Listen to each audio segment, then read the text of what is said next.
یہ ہمارے ساتھی ہیں، انہوں نے وہ 22 روایتیں جو ثلاثیات بخاری کی ہیں وہ یہاں لکھی ہیں کہ 22 حدیثیں ہیں صحیح بخاری میں جن کو ثلاثیات کہتے ہیں، اور ان میں جو 11 روایتیں ہیں وہ مکی ابن ابراہیم رحمہ اللہ سے ہیں، اور 6 جو ہیں وہ عاصم النبیل سے ہیں، اور یہ دونوں امام ابو حنیفہ رحمۃ اللہ علیہ کے شاگرد ہیں، دونوں کے دونوں امام ابو حنیفہ کے شاگرد ہیں۔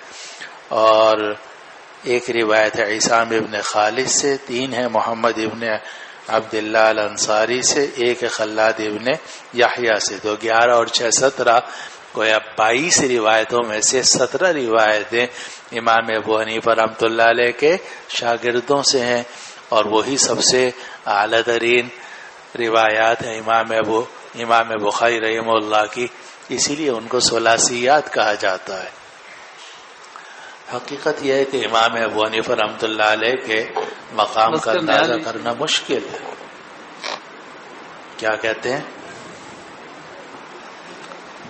کوئی کچھ کہہ رہا تھا؟ چلو جی۔ بسم اللہ الرحمن الرحیم۔ میرا نام آصف علی، والد کا نام تاج علی خان ہے، تعلق کوہاڑ سے ہے، درجہ اولا سے درجہ ثالثہ تک جامعہ فاروقیہ شاہ فیصل کالونی کراچی میں پڑھے ہیں، اور درجہ رابع سے جامعہ حازم میں زیر تعلیم ہوں۔ حافظ قرآن ہوں، روزانہ ایک پارہ پڑھنے کی کوشش کرتا ہوں۔ عصری تعلیم انٹر تک ہے۔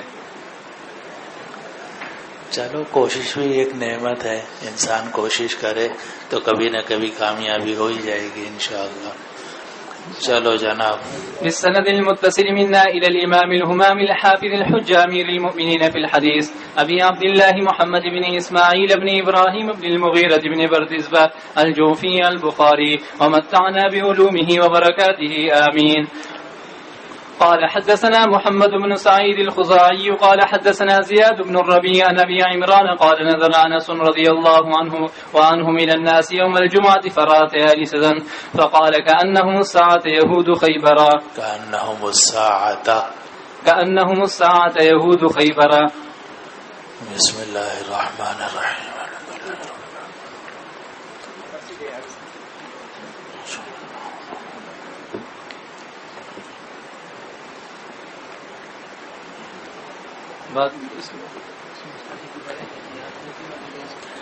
بات چل رہی تھی غزوہ خیبر کی، اور یہ روایت بھی غزوہ خیبر سے متعلق ہے، لیکن بہت ہی ادنا مناسبت کے ساتھ وہ اس طریقے سے کہ انس بن مالک رضی اللہ عنہ ایک دن جمعے کے لیے تشریف لے گئے، اور یہ زمانہ ہے کافی بعد کا، نبی کریم صلی اللہ علیہ وسلم بھی دنیا سے تشریف لے جا چکے ہیں، اور خلفائے راشدین کا زمانہ ہے، اس میں انس بن مالک رضی اللہ عنہ جمعے کے لیے تشریف لے گئے تو دیکھا کہ لوگوں نے اپنے سروں کے اوپر رومال ڈالے ہوئے ہیں، اور یہ سروں پر رومال ڈالنا یہ اس زمانے میں خیبر کے یہودیوں کا طریقہ تھا۔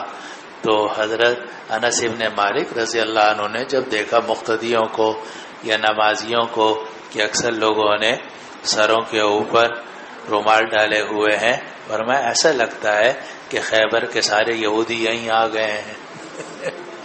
مقصد یہ تھا کہ یہ اصل میں اور یہ تھا طیلسان کہلاتا ہے، یہ طیالسہ جمع ہے طیلسان کی، اور اب اس میں اختلاف ہے کہ کس رنگ کا ہوتا تھا، بعض کہتے ہیں سبز رنگ کا ہوتا تھا، بعض کہتے ہیں زرد رنگ کا ہوتا تھا، تو یہ سروں پر ڈالتے تھے، پھر کندھوں پہ، جیسے آپ کا رومال نہیں ہوتا، یہ ہے وہ صورت۔ تو ویسے نبی کریم صلی اللہ علیہ وسلم سے اس طرح سر کے اوپر رومال ڈالنا یا کندھوں پر رومال ڈالنا باقاعدہ ثابت نہیں ہے، صرف 1-2 مرتبہ کہ جب آپ ہجرت کے لیے تشریف لے گئے تو آپ نے اپنے سر مبارک پر رومال کپڑا ڈالا ہوا تھا، گرمی کی وجہ سے یا پہچانے نہ جانے کی وجہ سے، لیکن آپ کی عام عادت مبارکہ احادیث سے ہی ثابت نہیں ہے۔ اسی طرح صحابہ کی بھی یہ کوئی عادت نہیں تھی، البتہ خیبر کے یہودی جو تھے وہ طیلسان استعمال کرتے تھے، تو حضرت انس بن مالک رضی اللہ عنہ نے جمعے کے دن لوگوں کو دیکھا فرآ طیالسۃ، تو انہوں نے طیالسہ دیکھے، طیلسان کی جمع کہ رومال انہوں نے سر کے اوپر ڈالے ہوئے ہیں، علی رؤوسہم قسطلانی، بین صدور میں لکھا ہوا ہے۔ فقال، تو انس بن مالک رضی اللہ عنہ نے فرمایا کانہم الساعۃ یہود خیبر، یہود خیبر، کانہ کی خبر آ گئی، الساعہ ظرف ہے کہ آج کے دن تو ایسا لگ رہا ہے کہ خیبر کے یہودی سب نماز پڑھنے آئے ہوئے ہیں۔ مراد یہ ہے کہ یہ ان کا طریقہ تھا، لیکن چونکہ وہ پھر طریقہ ان کے ساتھ خاص نہ رہا، دوسرے حضرات بھی استعمال کرنے لگے، عام مسلمان بھی استعمال کرنے لگے، تو اس کے اندر تشبہ یا مشابہت کمزور ہو گئی۔ جب تشبہ مشابہت کمزور ہو گئی تو کراہت بھی کمزور ہو گئی۔ اور یہ مسئلہ ہے تشبہ کا کہ من تشبہ بقوم فہو منہ، لیکن اس کا اصول یہ ہے کہ جتنی مشابہت بڑھتی چلی جائے گی کراہت بڑھتی چلی جائے گی، اور جتنی مشابہت کم ہوتی چلی جائے گی کراہت کم ہوتی چلی جائے گی۔ اور ہو سکتا ہے کہ ایک زمانے میں کوئی چیز یہود کی یا نصارہ کی یا کافروں کی علامت ہو، اور اگر آپ اس کو استعمال کریں تو تشبہ پایا جائے یا مشابہت پایا جائے، لیکن آہستہ آہستہ زمانہ گزرتا چلا جائے اور وہ چیز اتنی عام ہو جائے کہ ہر شخص ہی اس کو استعمال کرنے لگا، تو پھر وہ اس کے اندر وہ مشابہت باقی نہیں رہتی۔ اور اگلی بات یہ بھی سمجھ لو، اگرچہ یہ بحث یہاں نہیں ہے لیکن بہرحال بتا دیتا ہوں تاکہ فائدہ ہو جائے اللہ تعالیٰ کے فضل سے اور ہمیں ثواب مل جائے، کہ ایک ہے تشبہ، ایک ہے مشابہت۔ تشبہ کا مطلب یہ ہوتا ہے کہ آپ دوسرے کے ساتھ بتکلف مشابہت اختیار کریں، کہ آپ نے پینٹ اس لیے پہنی کہ بھئی کافر پہنتے لاؤ ہم بھی پہنیں، اور شرٹ آپ نے اس لیے پہنی کہ کافر پہنتے ہیں لاؤ ہم بھی پہنیں، ہم بھی ذرا ان کی طرح معلوم ہوں۔ تو یہ ہے تشبہ، اور یہ مکروہ تحریمی ہے، حرام ہے یہ، من تشبہ بقوم فہو منہ۔ اور ایک تشبہ نہیں ہوتا، مشابہت ہوتی ہے، اور مشابہت کا مطلب یہ ہے کہ آپ نے اپنی کسی حاجت کی وجہ سے وہ لباس پہنا، اور لباس وہ کافروں کے ہاں بھی استعمال ہوتا ہے، بلکہ زیادہ انہی کے ہاں استعمال ہوتا ہے، لیکن آپ نے ان کی مشابہت کی بنا پر نہیں پہنا، اپنی حاجت کی بنا پر پہنا ہے، تو صورت میں وہ تشبہ نہیں ہوگا بلکہ مشابہت ہوگی۔ آپ کسی ٹھنڈے علاقے میں اترے، کافروں کا علاقہ تھا، آپ کرتا شلوار پہن کے گئے تھے، وہاں اتنی سخت سردی پڑ رہی تھی کہ آپ کا کرتا شلوار جو ہے وہ تو ایسا ہے جیسے ننگا آدمی کھڑا ہوا ہو، تو وہاں کے لوگوں نے فوراً وہاں کا جو کوٹ ووٹ کافروں کا ہوتا ہے وہ ڈال دیا۔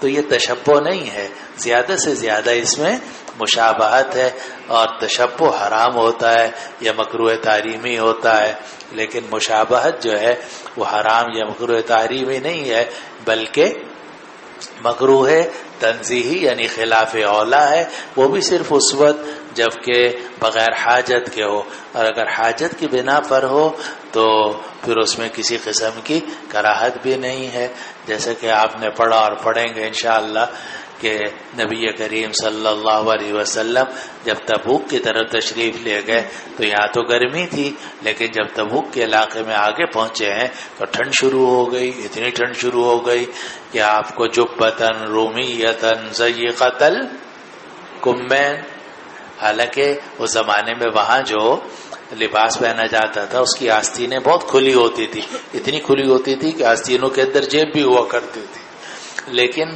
وہاں جب آپ پہنچے سردی تھی اور آپ نے جبتن رومیتن کافروں کا بنا ہوا لباس، روم کا بنا ہوا جبہ استعمال کیا، جو کہ جس کی آستینیں بھی تنگ تھیں، کیونکہ آستینیں تنگ ہو تو سردی کے اندر آسانی ہوتی ہے، سردی کم لگتی ہے، تو آپ نے جبتن رومیتن ضیقۃ الکمین استعمال کیا۔ تو یہ کوئی تشبہ نہیں ہے بلکہ اپنی حاجت کی بنا پر استعمال کیا، بہت ہوگی تو مشابہت ہوگی، لیکن مشابہت حرام نہیں ہوتی، خلاف اولا ہوتی ہے جبکہ بغیر حاجت کے ہو، اور اگر کوئی حاجت ہو تو پھر کراہت بھی نہیں ہے۔ تو اب اسی طرح یہ طیلسان تھا، طیالسہ، تو یہ ایک زمانے میں خیبر کے یہودی استعمال کرتے تھے، لیکن پھر آہستہ آہستہ وہ عام ہو گیا، مسلمان بھی اس کو استعمال کرنے لگے، اور بہت سارے نمازی وہاں دیکھے سب نے وہ تہلسان ڈالے ہوئے تھے۔ تو حضرت انس بن مالک رضی اللہ عنہ نے یہ جملہ ارشاد فرمایا۔ اور بہت ساری چیزیں ایسی ہوتی ہیں کہ ان میں شروع میں تشبہ ہوتا ہے، بعد میں تشبہ ختم ہو جاتا ہے۔ یہ جو ہم پہنتے ہیں مکیشن، حضرت صدر صاحب بھی بوٹ پہن کے آتے ہیں، اس لیے کہ ان کو اس میں راحت ملتی ہے۔ چپل میں آدمی صحیح طرح نہیں چل پاتا، اگر پاؤں جمے ہوئے ہوں اور بوٹ ہو تو ذرا آسانی ہوتی ہے۔ تو ابھی کسی زمانے میں انگریزی جوتا کہلاتا تھا مولوی صاحب۔ یہ جو حضرت صدر صاحب پہنتے ہیں مکیشن، آج کل ہم بھی پہنتے ہیں، کبھی کبھار کہیں سفر پہ جانا ہو ہمیں اس میں آسانی رہتی ہے۔ تو یہ انگریزی جوتا تھا، اور ایک دیسی جوتا ہوتا ہے پھول والا، آپ نے دیکھا ہوگا، تو جناب وہ دیسی جوتی کہلاتی ہے وہ، اور یہ انگریزی جوتا ہے۔ لیکن اب یہ مکیشن اتنا عام ہو گیا کہ نہ انگریز کیا اور بدھ مت کے لوگ کیا اور جناب ہندو کیا اور ملائیشیا کے کیا اور پاکستان کے کیا اور بوری کیا اور آخانی کیا اور صوفیہ کیا اور فقہا کیا، سبھی استعمال کرنے لگے۔ جب عموم ہو جاتا ہے تو اس کے اندر وہ تشبہ باقی نہیں رہتا۔ اسی لیے اب اگر کوئی پہنے گا تو آپ یہ نہیں کہیں گے کہ یہ تو انگریزی لباس پہنا ہوا ہے، انگریزی جوتا پہنا ہوا ہے، بلکہ آپ کہیں گے کہ بھئی آج چپل پہن کر آئے، آج بوٹ پہن کر آئے۔ تو یہ اب وہ انگریزی کا جو لفظ ہے وہ ختم ہو گیا۔ اب یہ جو آپ پین استعمال کرتے ہو نا، سارے بیٹھے ہوئے کتنے خوش و خضوع سے آپ لکھتے ہو ان پین، یہ انگریزی پین ہوتے تھے مولوی صاحب، انگریزی پین ہوتے تھے یہ۔ اور ہمارے اکابر جو تھے اس کو استعمال ہی نہیں کرتے تھے، اور وہ کہتے تھے اس کے اندر تو الکوہل ہوتا ہے اور باقی ہوتا ہے، کیونکہ یہ جو اس کے سیال رہتا ہے اور اس کی سیاہی خشک نہیں ہوتی، اس کی وجہ یہ کہ اس کے اندر الکوہل ہے، تو اس کی وجہ سے یہ انگریزی پین ہے۔ اور ہمارے حضرت مفتی جمیل احمد صاحب تھانوی رحمۃ اللہ علیہ، حضرت تھانوی رحمۃ اللہ علیہ کبھی یہ پین استعمال نہیں کرتے تھے۔ وہی جو ہوتا نا وہ کھولی اور اس میں کپڑا بھی ڈالا اور پانی بھی ڈالا اور ڈبو کے لکھتے تھے اس سے۔ تو لیکن اب یہ پین جو ہے، کوئی جس کے پین لگایا ہوا ہو، کہ آپ کہہ سکتے ہیں کافر ہے؟ کیسے کہہ سکتے ہیں کہ جس نے پین لگایا ہوا ہے اس نے کافروں والا لباس پہنا ہوا ہے؟ تو یہ تشبہ ایک زمانے تک ہوتا ہے، آہستہ آہستہ۔ اسی لیے ہمارے اکابر کہتے ہیں کہ پینٹ پتلون جو ہے اب اس میں بھی اتنا تشبہ باقی نہیں رہا۔ اتنی بات ہے کہ یہ صلحاء کا لباس نہیں ہے، بلکہ یا تو کفار کا ہے یا فساق کا ہے۔ اسی لیے اگر کسی نے مشین پہ کام کرنا ہے، پولیس میں فوج میں کام کرنا ہے، بھاگ دوڑ ہے، اور وہ اس لیے تھوڑا سا کھلا لباس استعمال کرے گا، مشین میں پھنس جائے گا، ہاتھ بھی آ جائے گا، کب مسئلہ ہوگا۔ تو اگر اس طرح کا لباس عارضی طور پر حاجت کی بنا پر استعمال کر لے تو امید ہے کہ جائز ہے، البتہ جیسی حاجت ختم ہو تو اس کو اتار دے، پھر اپنا جو اسلامی لباس یا صلحاء کا لباس ہے اس کو استعمال کرے۔ بہرحال تیالیسا ایک زمانے میں خیبر کے یہودیوں کی علامت تھی، لیکن آہستہ آہستہ اس کا شعار عام ہو گیا، لوگ پہننے لگے، تو وہ اس میں کراہت باقی نہیں رہی۔ لیکن انس بن مالک رضی اللہ عنہ نے پرانا زمانہ دیکھا ہوا تھا، اس لیے فرمایا کہ ایسا لگتا ہے کہ آج تو خیبر کے یہودی سارے یہاں آئے ہوئے ہیں۔ چلو وبه قال حدثنا عبد الله بن مسلمة قال حدثنا حاتم عن يزيد بن أبي عبيد عن سلمة رضي الله تعالى عنها وعنهم قال كان علي تخلف عن النبي صلى الله عليه وسلم في خيبر وكان رمدا، فقال أنا تخلف عن النبي صلى الله عليه وسلم فلحق به، فلما بتنا الليلة التي فتحت قال لأوتين الرأية غدا أو ليأخذن الرأية غدا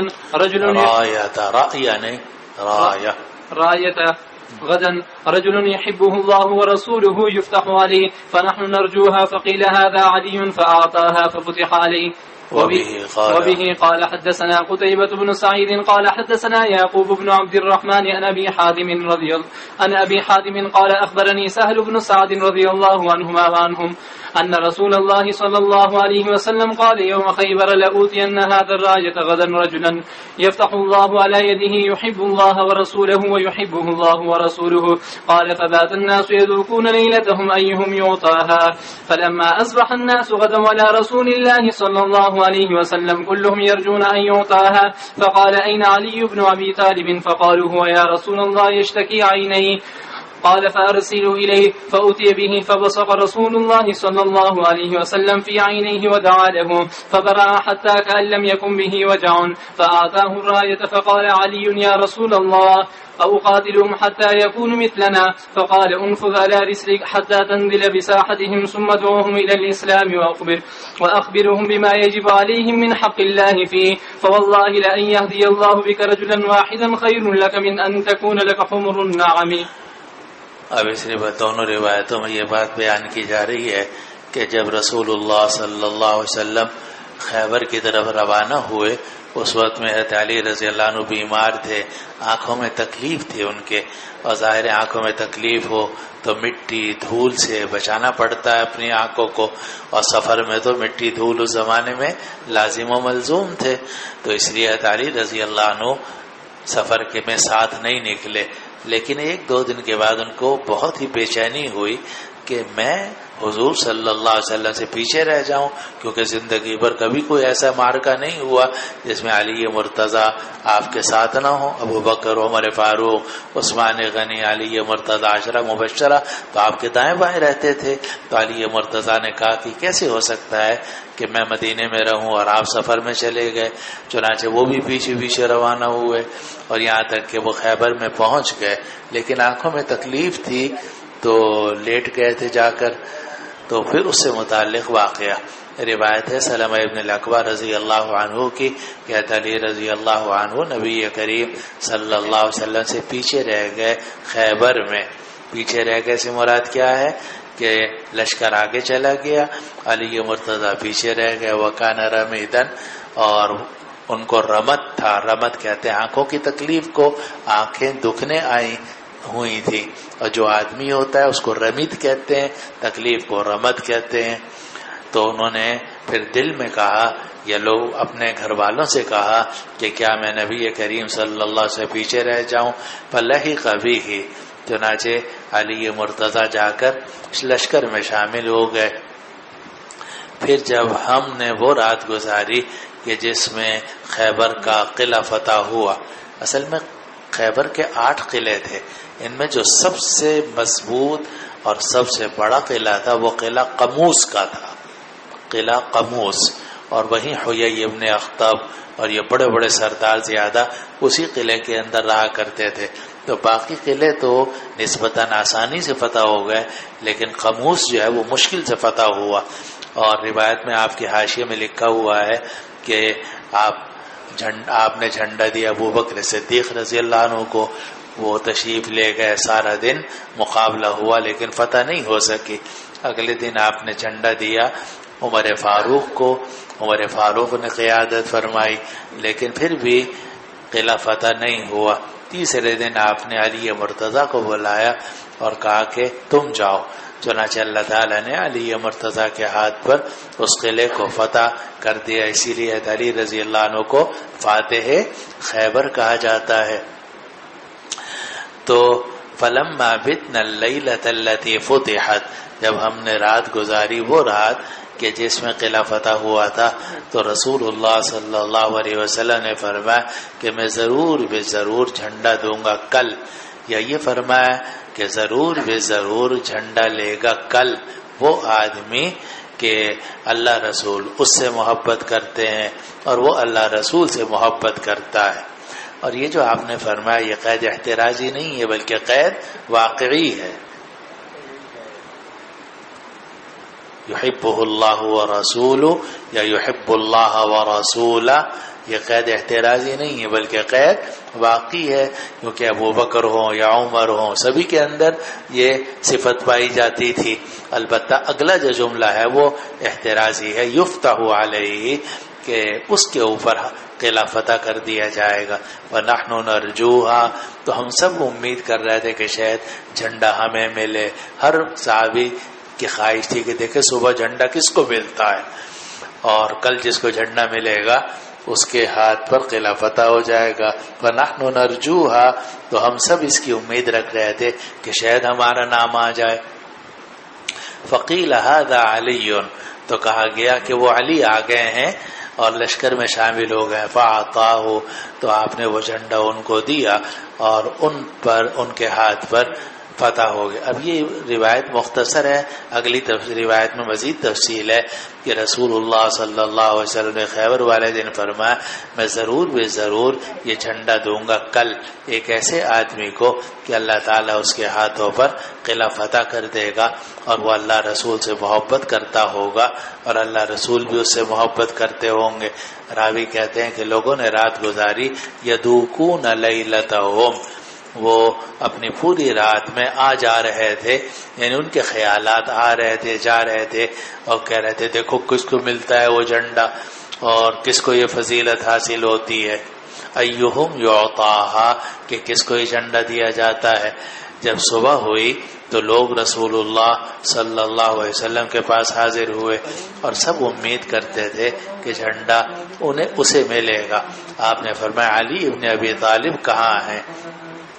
لوگوں نے عرض کیا کہ وہ یا رسول اللہ ان کی آنکھوں میں تو تکلیف ہے، بیمار ہیں. آپ نے فرمایا فَأَرْسِلُوا إِلَيْهِ یا فَأَرْسَلُوا إِلَيْهِ، لوگوں نے پیغام بھیجا علی مرتضیٰ کو. فَأُتِيَ بِهِ، چنانچہ علی کو لایا گیا.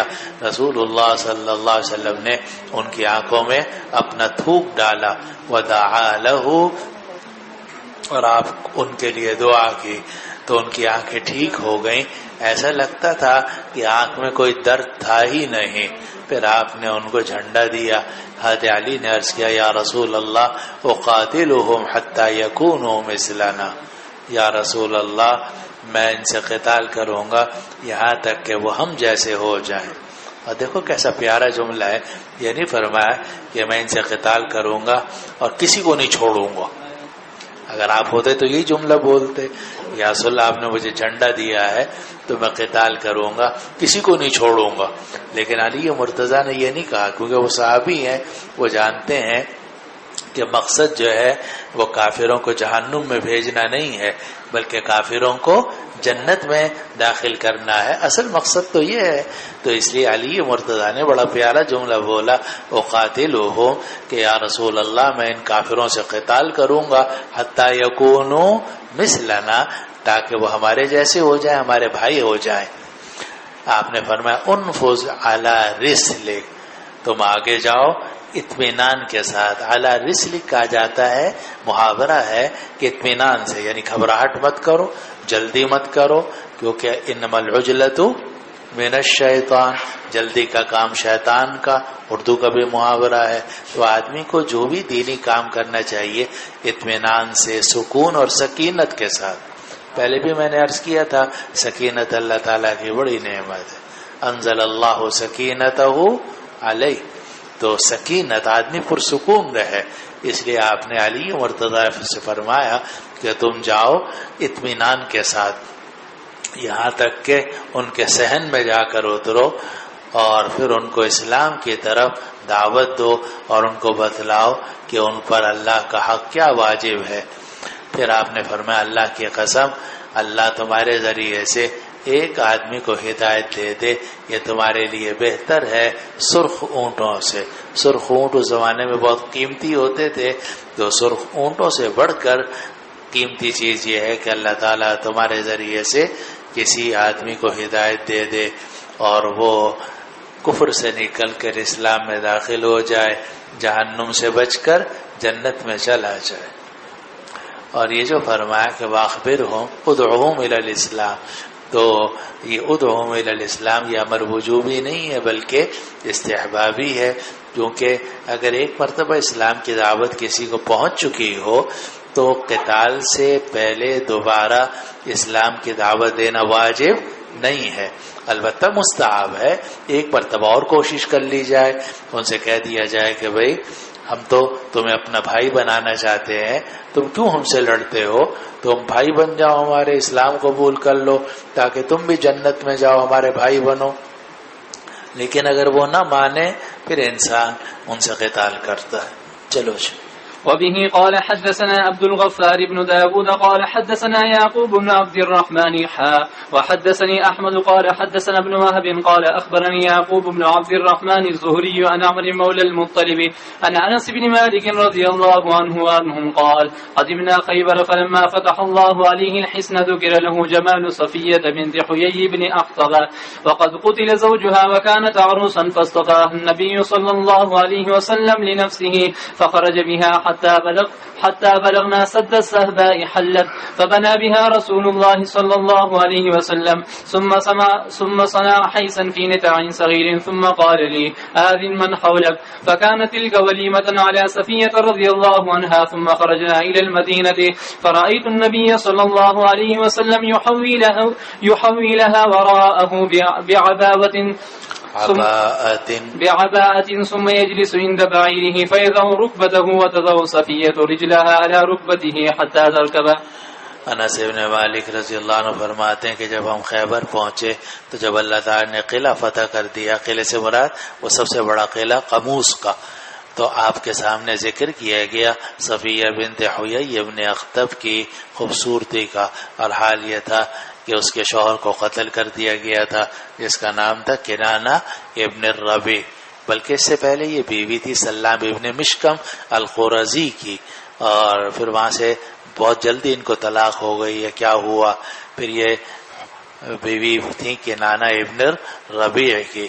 اور یہ بھی روایتوں میں بعض کتابوں میں لکھا ہوا ہے کہ جب یہ کنانہ ابن الربیع سے شادی ہوئی تھی ان کی ابھی کچھ دن پہلے اس خیبر کے فتح سے، تو انہوں نے اسی پہلی رات ہی میں یہ خواب دیکھا کہ مدینہ منورہ کی طرف سے ایک چاند آیا اور آ کر میری گود میں گر گیا، تو انہوں نے اپنے شوہر سے کہا عجیب میں نے خواب دیکھا ہے کہ اس طرف سے ایک چاند آیا آ کے میری گود میں گر گیا ہے، تو شوہر نے ایک تھپڑ مارا اور جس کا نشان ان کے چہرے پر کئی دن تک باقی رہا، بلکہ رسول اللہ صلی اللہ علیہ وسلم نے پوچھا نشان کیسا ہے، تو بتایا میرے شوہر نے تھپڑ مارا تھا اور اس نے کہا تھا کہ اچھا تم یہ چاہتی ہو کہ محمد سے تمہاری شادی ہو۔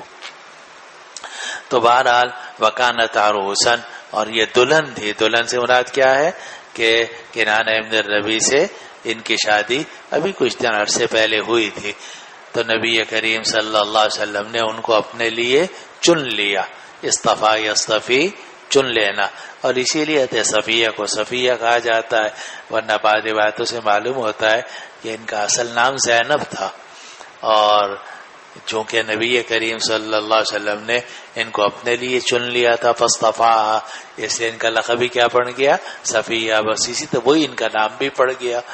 تو نبی کریم صلی اللہ علیہ وسلم نے ان کو اپنے لیے چن لیا اور آپ ان کو لے کر نکلے، یہاں تک کہ سد الصحبہ ایک جگہ ہے وہاں پہنچے، تو وہاں وہ حلال ہو گئیں، یعنی استبرا اور پاک صاف ہو گئیں۔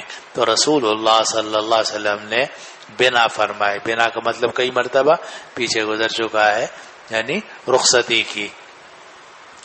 ثم صنع حیثا فی نتع صغیر، اور پھر آپ نے ایک چھوٹے چمڑے میں حیث بنایا، نتا کہتے ہیں چمڑے کے دسترخوان کو، صغیر کا مطلب چھوٹا، ایک چھوٹا دسترخوان تھا چمڑے کا، اس میں کھجوریں ڈالی گئیں، پنیر ڈالا گیا، کچھ مکھن ڈالا گیا، سب کو ملا دیا گیا تو حیث بن گیا۔ وَإِذَا مَا يُحَاسَ الْحَيْثُ يُدْعَى جُنْدُهُ إِذَا تَكُونُ كَرِيهَةٌ ادعا، جب مصیبت کا وقت آتا ہے مجھے بلاتے ہیں، اور جب حلوہ کھانے کا وقت آتا ہے تو جندب کو بلا لیتے ہیں، شاعر نے شکایت کی ہے۔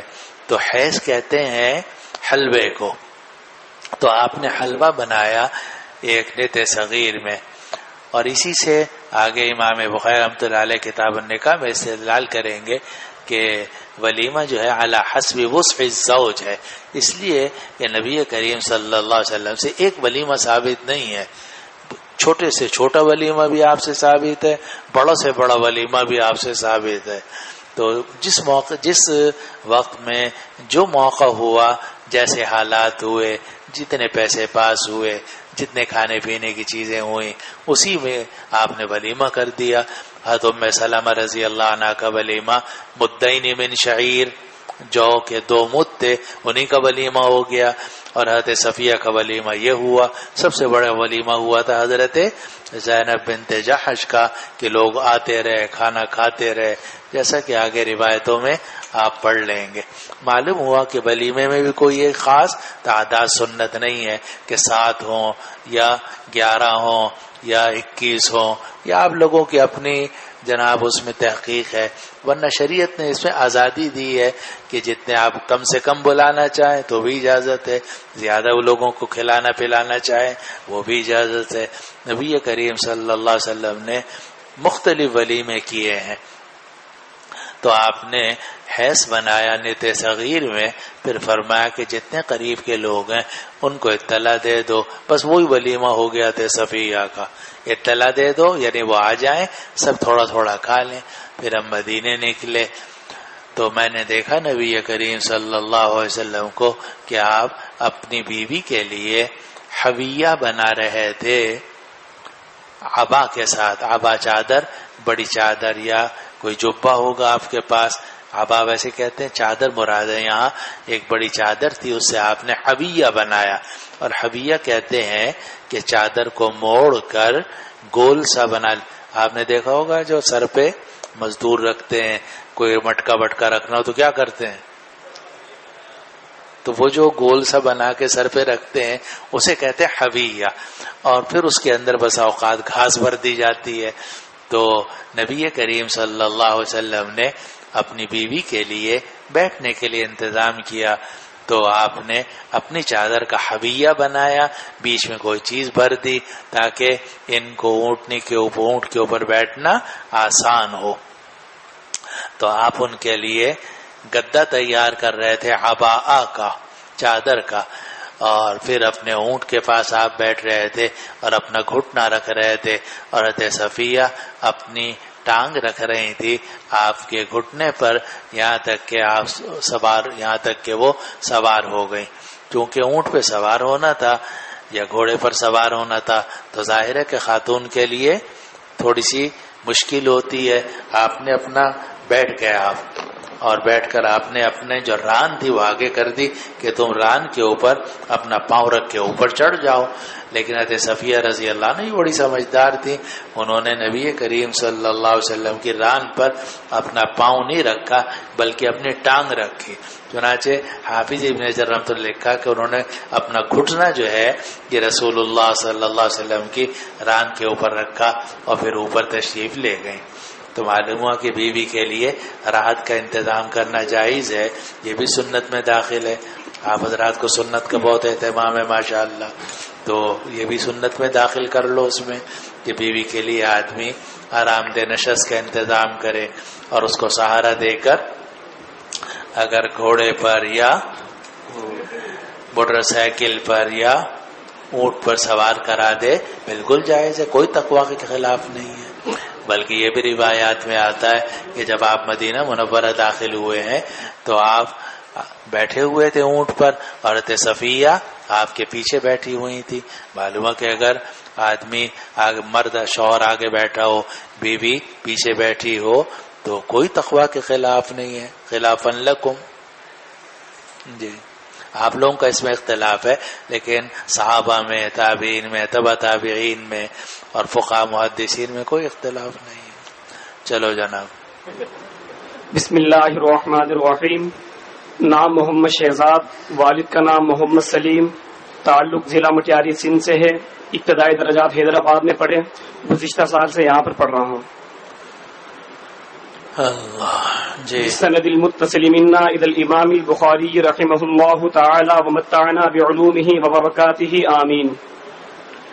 قال حدثنا اسماعیل قال حدثني اخي عن سليمان عن يحيى عن حميد الطويل سمع انس بن مالك انه سمع انس بن مالك رضي الله عنه وعنهم أن النبي صلى الله عليه وسلم أقام على صفية بنت حيي بطريق خيبر 3 أيام حتى أعرس بها وكانت في من ضرب عليها الحجاب. نبی کریم صلی اللہ علیہ وسلم نے حضرت صفیہ کے ساتھ اقامت اختیار کی خیبر کے راستے میں 3 دن تک، یعنی جہاں رخصتی ہوئی ہے وہاں پورا لشکر 3 دن تک ٹھہرا تھا، اسی میں رخصتی بھی ہوئی، وہیں ولیمہ بھی ہوا اور مسلمانوں نے وہاں آرام بھی کیا، کوئی اچھی جگہ ہوگی، پانی وانی کا انتظام ہوگا، تو نبی کریم صلی اللہ علیہ وسلم نے خیبر کے راستے میں 3 دن قیام فرمایا ایک جگہ میں، اور حضرت صفیہ کے ساتھ تھی، حتی اعرس بہا، یہاں تک کہ حضرت صفیہ کے ساتھ آپ نے شادی کی، یا بالکل لفظی ترجمہ کرو، یہاں تک کہ آپ نے حضرت صفیہ کے ساتھ دلہا بنے۔ عرسہ عروس کہتے ہیں دلہن کو بھی اور دلہا کو بھی، یہاں تک کہ آپ حضرت صفیہ کے ساتھ آپ نے شادی کی۔ وَكَانَتْ فِي مَنْظُرِبَ عَلَيْهَا الْحِجَابِ، اور حضرت صفیہ بھی ان خواتین میں تھی جن پر پردہ لگا دیا گیا۔ وہ آگے اس کی تفصیل آ رہی ہے کہ صحابہ کو یہ اندازہ نہیں تھا کہ یہ آپ کے باندی ہیں یا بیوی ہیں، تو صحابہ نے کہا کہ اگر رسول اللہ صلی اللہ علیہ وسلم نے حضرت صفیہ سے پردہ کروایا تو ہم یہ سمجھیں گے کہ یہ آپ کی بیوی ہیں، اور اگر آپ نے ان سے گہرا پردہ نہیں کروایا تو ہم سمجھیں گے کہ یہ آپ کی باندی ہیں۔ تو یہاں آ رہا ہے وَكَانَتْ فِي مَنْظُرِبَ عَلَيْهَا الْحِجَابِ، تو اس سے مراد کیا ہے کہ ازواج مطہرات پر پردہ گہرا تھا۔ قُلْ لِأَزْوَاجِكَ، قرآن مجید میں 22ویں پارے میں بھی اس کی تفصیل آتی ہے۔ چلو جی آگے۔ وبه قال حدثنا سعيد بن أبي مريم قال أخبرنا محمد بن جعفر بن أبي كثير قال أخبرني حميد أنه سمع أنسا رضي الله عنه وعنهم يقول أقام النبي صلى الله عليه وسلم بين خيبر والمدينة 3 ليال يبنى عليه بصفية، فدعوت المسلمين إلى وليمته وما كان فيها من خبز ولا لحم، وما كان فيها إلا أن أمر بلادا بالأنقاع فبسرت فألقى عليها التمر والأقط والسمن، فقال المسلمون إحدى أمهات المؤمنين أو ما ملكت يمينه، قالوا إن حجبها فهي إحدى أمهات المؤمنين، فإن لم يحجبها فهي مما ملكت يمينه، فلما ارتحل بطأ لها خلفه ومد الحجاب۔ انس ابن مالک رضی اللہ عنہ فرماتے ہیں کہ نبی کریم صلی اللہ علیہ وسلم نے خیبر اور مدینے کے درمیان 3 راتیں ایک جگہ میں اقامت اختیار کی، اور آپ کی رخصتی ہوئی حضرت صفیہ کے ساتھ، اور میں نے مسلمانوں کو دعوت دی تھی ولیمے کی طرف، اور اس ولیمے میں نہ روٹی تھی نہ گوشت تھا اور کچھ بھی نہیں تھا، ہاں مگر یہ کہ چمڑے کے دسترخوانوں کے بارے میں آپ نے حضرت بلال کو حکم دیا، فبسطت، وہ چمڑے کے دسترخوان بچھا دیے گئے، آپ نے اس کے اوپر کھجوریں ڈال دی، پنیر ڈال دیا، گھی ڈال دیا، اور سب کو ملا دیا گیا، حلوہ بن گیا، تو وہی ولیمہ ہو گیا۔ معلوم ہو کہ ولیمہ علی حسب وسع زوج ہے، نہ یہ ضروری ہے کہ آپ ضرور گوشت کھلائیں، روٹی کھلائیں، اور اگر گوشت اور روٹی کھلائیں تو بھی کوئی خلاف سنت نہیں ہے، وہ بھی ثابت ہے نبی کریم صلی اللہ علیہ وسلم سے۔ کوئی ایک چیز سنت نہیں ہے اس میں کہ اس کی مخالفت کی وجہ سے آپ دوسروں پر خلاف سنت کا حکم لگانا شروع کر دو۔ اچھا، مسلمان کہنے لگے کہ یہ امہات المومنین میں سے ایک ہوں گی یا آپ کی باندی ہوں گی۔ پھر لوگوں نے آپس میں کہا کہ اگر رسول اللہ صلی اللہ علیہ وسلم نے ان سے پردہ کرایا تو یہ امہات المومنین میں ہوں گی، اور اگر پردہ نہیں کرایا تو یہ آپ کی باندی ہوں گی۔ پھر جب آپ نے کوچ کیا وَطَّأَ لَهَا خَلْفَهُ، تو آپ نے اپنے پیچھے حضرت صفیہ کے لیے گدا بنایا، وَطَّأَ يُوَطِّئُ، تو گدا بنایا آپ نے، یعنی آرام دہ نشست بنائی بیوی کے لیے اپنے پیچھے۔ معلوم ہے کہ اگر آدمی اپنی بیوی کے لیے کوئی آرام دہ نشست تیار کر لے، کوئی تقوی یا زہد کے خلاف نہیں ہے، بالکل جائز ہے، بلکہ رسول اللہ صلی اللہ علیہ وسلم کے طریقے کے مطابق ہے۔ ومد الحجاب، اور آپ نے پردہ بھی کھینچا، جس سے مسلمانوں کو اندازہ ہو گیا کہ آپ امہات المومنین میں سے ہیں۔ چلو جی۔ وبه قال حدثنا ابو الوليد قال حدثنا شعبة وحدثني عبد الله بن محمد قال حدثنا وهب قال حدثنا شعبة عن حميد بن هلال عن عبد الله بن مغفل رضي الله عنه وعنهم قال كنا محاصري خيبر فرمى انسان بجراب فيه شحم فنزوت لآخذه فالتفت فإذا النبي صلى الله عليه وسلم فاستحييت۔ عبداللہ ابن مغفل رضی اللہ عنہ فرماتے ہیں کہ ہم نے خیبر کا محاصرہ کیا ہوا تھا، قلعے کا محاصرہ کیا ہوا تھا، تو ایک انسان نے ایک تھیلا اوپر سے پھینکا جس میں چربی تھی۔ یہودیوں پر چربی حرام تھی۔ حرمت علیہم شحومہ، کیا ہے؟ حرمنا علیہم شحومہما الا ما حملت ظہورہما او الحوایا او مختلط بعظم۔ تو یہود کے اوپر چربی چونکہ حرام تھی، اس لیے وہ چربی استعمال نہیں کرتے تھے، اور انہوں نے جانور ذبح کیا اور پھر اوپر سے چربی نیچے پھینکی۔ تو عبداللہ ابن مغفل رضی اللہ عنہ فرماتے ہیں میں آگے بڑھا کہ میں وہ تھیلا اٹھا لوں، ہم استعمال کر لیں گے۔ فنزوت، میں کودا کا مطلب جلدی سے آگے بڑھا تاکہ میں وہ لے لوں۔ پھر میں نے مڑ کے دیکھا تو نبی کریم صلی اللہ علیہ وسلم مجھے دیکھ رہے تھے، اور ایک دوسری بات میں کہ مجھے دیکھ کر آپ مسکرا رہے تھے، بس یہی تو مجھے شرم آ گئی۔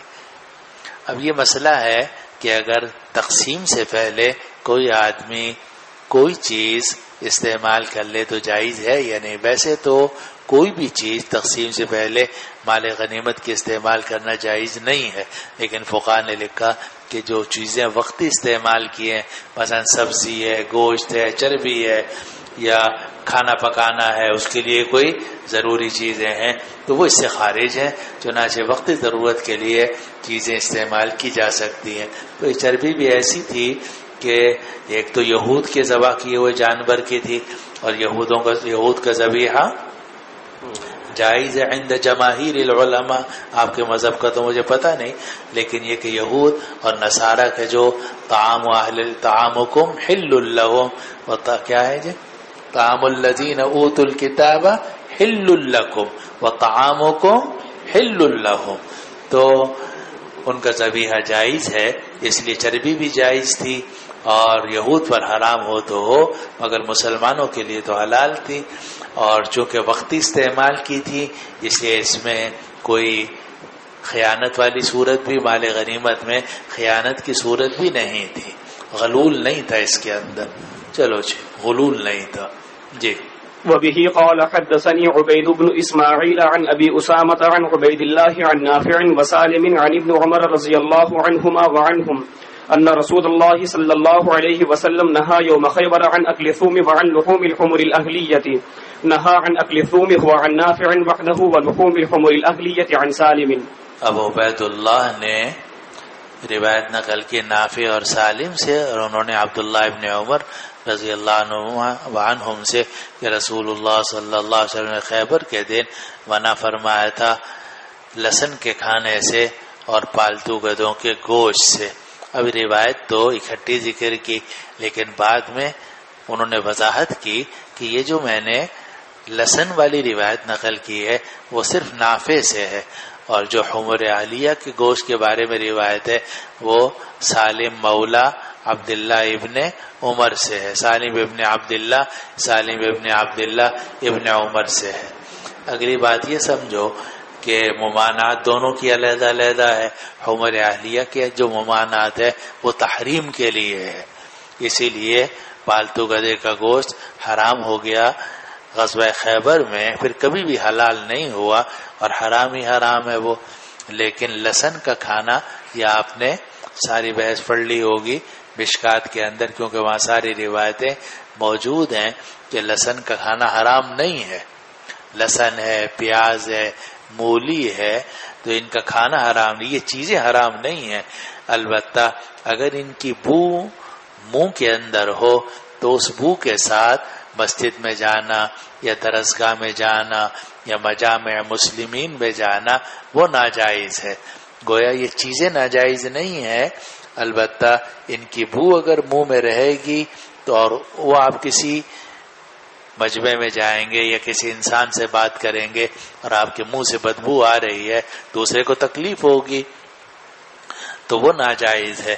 اسی لیے حدیث میں آتا ہے نہا عن اکل السوم الا مطبوخا، کہ لہسن کے کھانے سے آپ نے منع فرمایا مگر الا یہ کہ مطبوخ ہو، مطبوخ کا مطلب پکا ہوا ہو، اسی لیے پیاز ہے، لہسن ہے، مولی ہے، یا کوئی اور سبزی یا کوئی اور چیز، چاہے نسوار ہو، چاہے سگریٹ ہو، وغیرہ وغیرہ، تو یہ سب چیزیں ایسی ہیں جس سے بھی منہ میں بدبو پیدا ہو، تو اگر وہ چیز فی نفسی حرام نہیں ہے تو اس کو ہم حرام تو نہیں کہیں گے، لیکن منہ کے اندر جو بو ہوئی ہے اس کو دور کرنا واجب ہے، اس کے بغیر آپ درسگاہ میں نہیں آ سکتے۔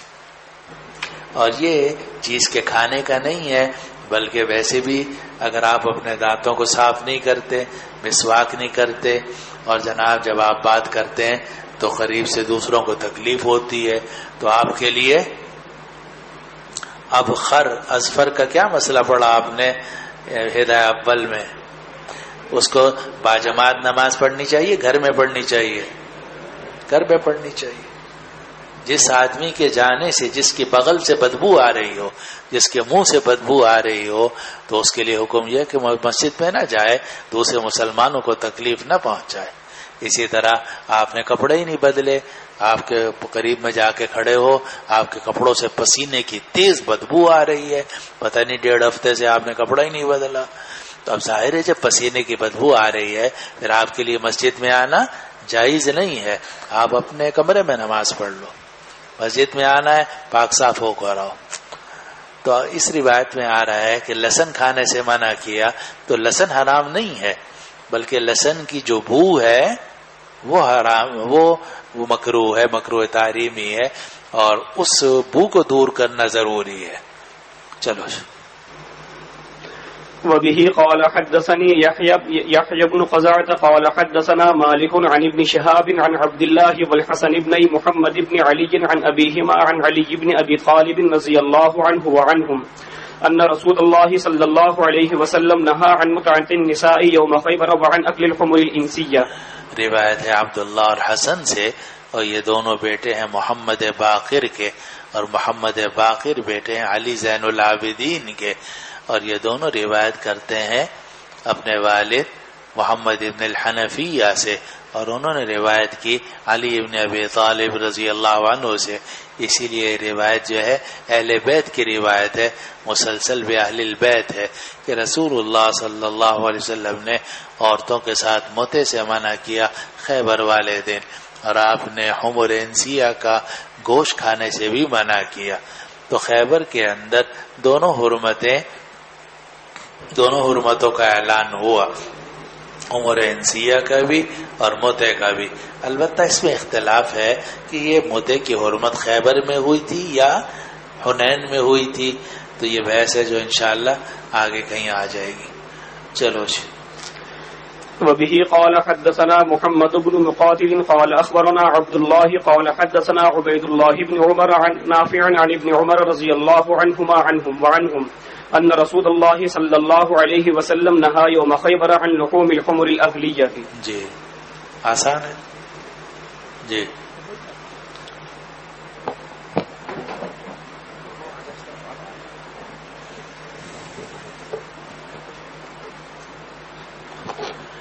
پڑھو بسم اللہ الرحمن الرحیم۔ جی۔ میرا نام شمس العارفین ہے۔ کیا نام ہے؟ شمس العارفین۔ جی۔ والد کا نام اجی محمد عبداللہ ہے اور تعلق کوئٹے سے ہیں۔ گزشتہ درجات کوئٹے میں جامع مسجد محمدی میں پڑھے ہیں اور حافظ قرآن ہوں، عصری تعلیم میٹرک تک ہے۔ بسم اللہ۔ بسم اللہ الرحمن الرحیم۔ وبالسند المتصل منا إلى إمام البخاري رحمه الله تعالى ومتعنا بعلومه وبركاته آمين۔ قال حدثني إسحاق بن نصر قال حدثنا محمد بن عبيد قال حدثنا عبيد الله عن نافع وسالم عن ابن عمر رضي الله تعالى عنهما وعنهم نهى النبي صلى الله عليه وسلم عن أكل لحوم الحمر الأهلية۔ آسان ہے، اور یہ حمر عالیہ کی قید ہر جگہ آ رہی ہے، یہ نکالا گیا حمار وحشی کو کیونکہ حمار وحشی جائز ہے. جی. وبه قال حدثنا سليمان بن حرب وقال حدثنا حماد بن زيد عن عمرو عن محمد بن علي عن جابر رضي الله تعالى عنهما وعنهم عن جابر رضي الله تعالى عنهما عن جابر رضي الله تعالى عنهما وعنهم بن عبد الله عنهما وعنهم قال نهى رسول الله صلى الله عليه وسلم يوم خيبر عن لحوم الحمر ورخص في الخيل. یہ بھی روایت عمرو بن دینار کی محمد باقر سے جو بیٹے ہیں علی زین العابدین کے. وہ روایت کرتے ہیں جابر بن عبداللہ رضی اللہ عنہ سے کہ رسول اللہ صلی اللہ علیہ وسلم نے خیبر والے دن منع فرمایا گدھوں کا گوشت کھانے سے. ورخص فی الخیل، لیکن گھوڑوں کی آپ نے رخصت دے دی، یعنی گھوڑوں کی آپ نے اجازت دے دی. تو یہی مذہب ہے جمہور علماء کا، جس میں صاحبین بھی شامل ہیں، کہ ان کے نزدیک گھوڑے کا گوشت کھانا فی نفسی جائز ہے. البتہ امام ابو حنیفہ رحمۃ اللہ علیہ اور امام مالک رحمہ اللہ سے کراہت مروی ہے. وہ کہتے ہیں کہ نہیں، مکروہ ہے. وہ بھی حرام نہیں کہتے، مکروہ کہتے ہیں. اور پھر مکروہ کیوں ہے؟ بعضوں نے کہا اس لیے کہ حالات جہاد میں سے ہے، اور گھوڑا اکثر جہاد ہی میں استعمال ہوتا ہے. اور آج کل بھی آپ دیکھو کہ گھوڑے ہوتے ہیں ہر فوج کے اندر، کیونکہ بعض جگہوں میں کوئی چیز نجیب کام دیتی ہے، پہاڑی علاقوں میں خاص طور پر نجیب کام دیتی ہے، نہ کوئی اور چیز سواری اگر کام دیتا ہے تو گھوڑا یا گدھا، تو وہ گھوڑوں کو باقاعدہ ایک ہمیشہ ہر فوج کے اندر رکھا جاتا ہے. تو گھوڑے جو ہیں یہ آلات جہاد میں سے ہیں، اس لیے ان کے کھانے سے منع کیا گیا. امام مالک رحمۃ اللہ علیہ تو یہی فرماتے ہیں کہ کراہت اس کے گوشت میں نہیں ہے بلکہ آلات جہاد میں ہونے کی وجہ سے ہے. اور امام ابو حنیفہ رحمۃ اللہ علیہ سے ایک قول یہ تھا کہ یہ گوشت کی وجہ سے بھی ہے، لیکن آپ کے حاشیے میں لکھا ہوا ہے کہ امام ابو حنیفہ رحمۃ اللہ علیہ نے بھی اپنے مذہب سے رجوع کر لیا تھا اپنے وفات سے 3 دن پہلے. چنانچہ امام ابو حنیفہ رحمۃ اللہ علیہ کے نزدیک بھی اب گھوڑے کا کھانا جائز ہے. اور احناف کا یعنی امام ابو حنیفہ رحمۃ اللہ علیہ کا استدلال ابو داؤد کی روایت سے ہے، جو آپ ابو داؤد میں پڑھ لیں گے کہ آپ نے منع فرمایا نہا عن الخیل والبغال والحمیر، نہا عن الخیل والبغال والحمیر. اس سے استدلال تھا امام ابو حنیفہ رحمہ اللہ کا کہ اس میں خیل، بغال، حمیر تینوں کا ساتھ ذکر کیا گیا ہے، اور بغال اور حمیر تو بالاتفاق ناجائز ہے، تو گھوڑا بھی ناجائز ہے. لیکن باقی ائمہ گھوڑوں کی اجازت دیتے ہیں اس حدیث کی وجہ سے، اور صحیحین وغیرہ کی جو روایات ہیں کہ ورخص فی الخیل، اس روایت میں صراحت ہے کہ آپ نے گھوڑوں کی رخصت دی ہے، یعنی گنجائش ہے اس کے کھانے کی. چلو جی. صحیح سوال جی. صحیح. حمار وحشی کا آج کل جدید اور مستعمل نام کیا ہے جس سے ہم اسے پہچان سکیں؟ بھائی مجھے معلوم بات نہیں کون صاحب ہیں آپ، مجھے معلوم کیونکہ میں نے دیکھا بھی نہیں اور شکار بھی نہیں کبھی کیا. کبھی کوئی شکار کرے مجھے بھی کھلا دے. چلو جی. وبه قال حدثنا سعيد بن سليمان قال حدثنا عباد عن شيباني قال سمعت ابن أبي أوفى رضي الله تعالى عنهما وعنهم أصابتنا مجاعة يوم خيبر فإن القدور لتغلي قال وبعضها نزجت فجاء منادي النبي صلى الله عليه وسلم لا تأكلوا من لحوم الحمر شيئا وأهرقوها. روایت آسان ہے کہ میں نے عبداللہ ابن ابی اوفا سے سنا، وہ فرماتے تھے کہ ہمیں بڑی بھوک لگی ہوئی تھی خیبر والے دن، اور ہنڈیاں ابل رہی تھیں، اور راوی کہتے ہیں کہ بعض ہنڈیاں پک بھی چکی تھیں کہ نبی کریم صلی اللہ علیہ وسلم کے ایک اعلان کرنے والا آیا.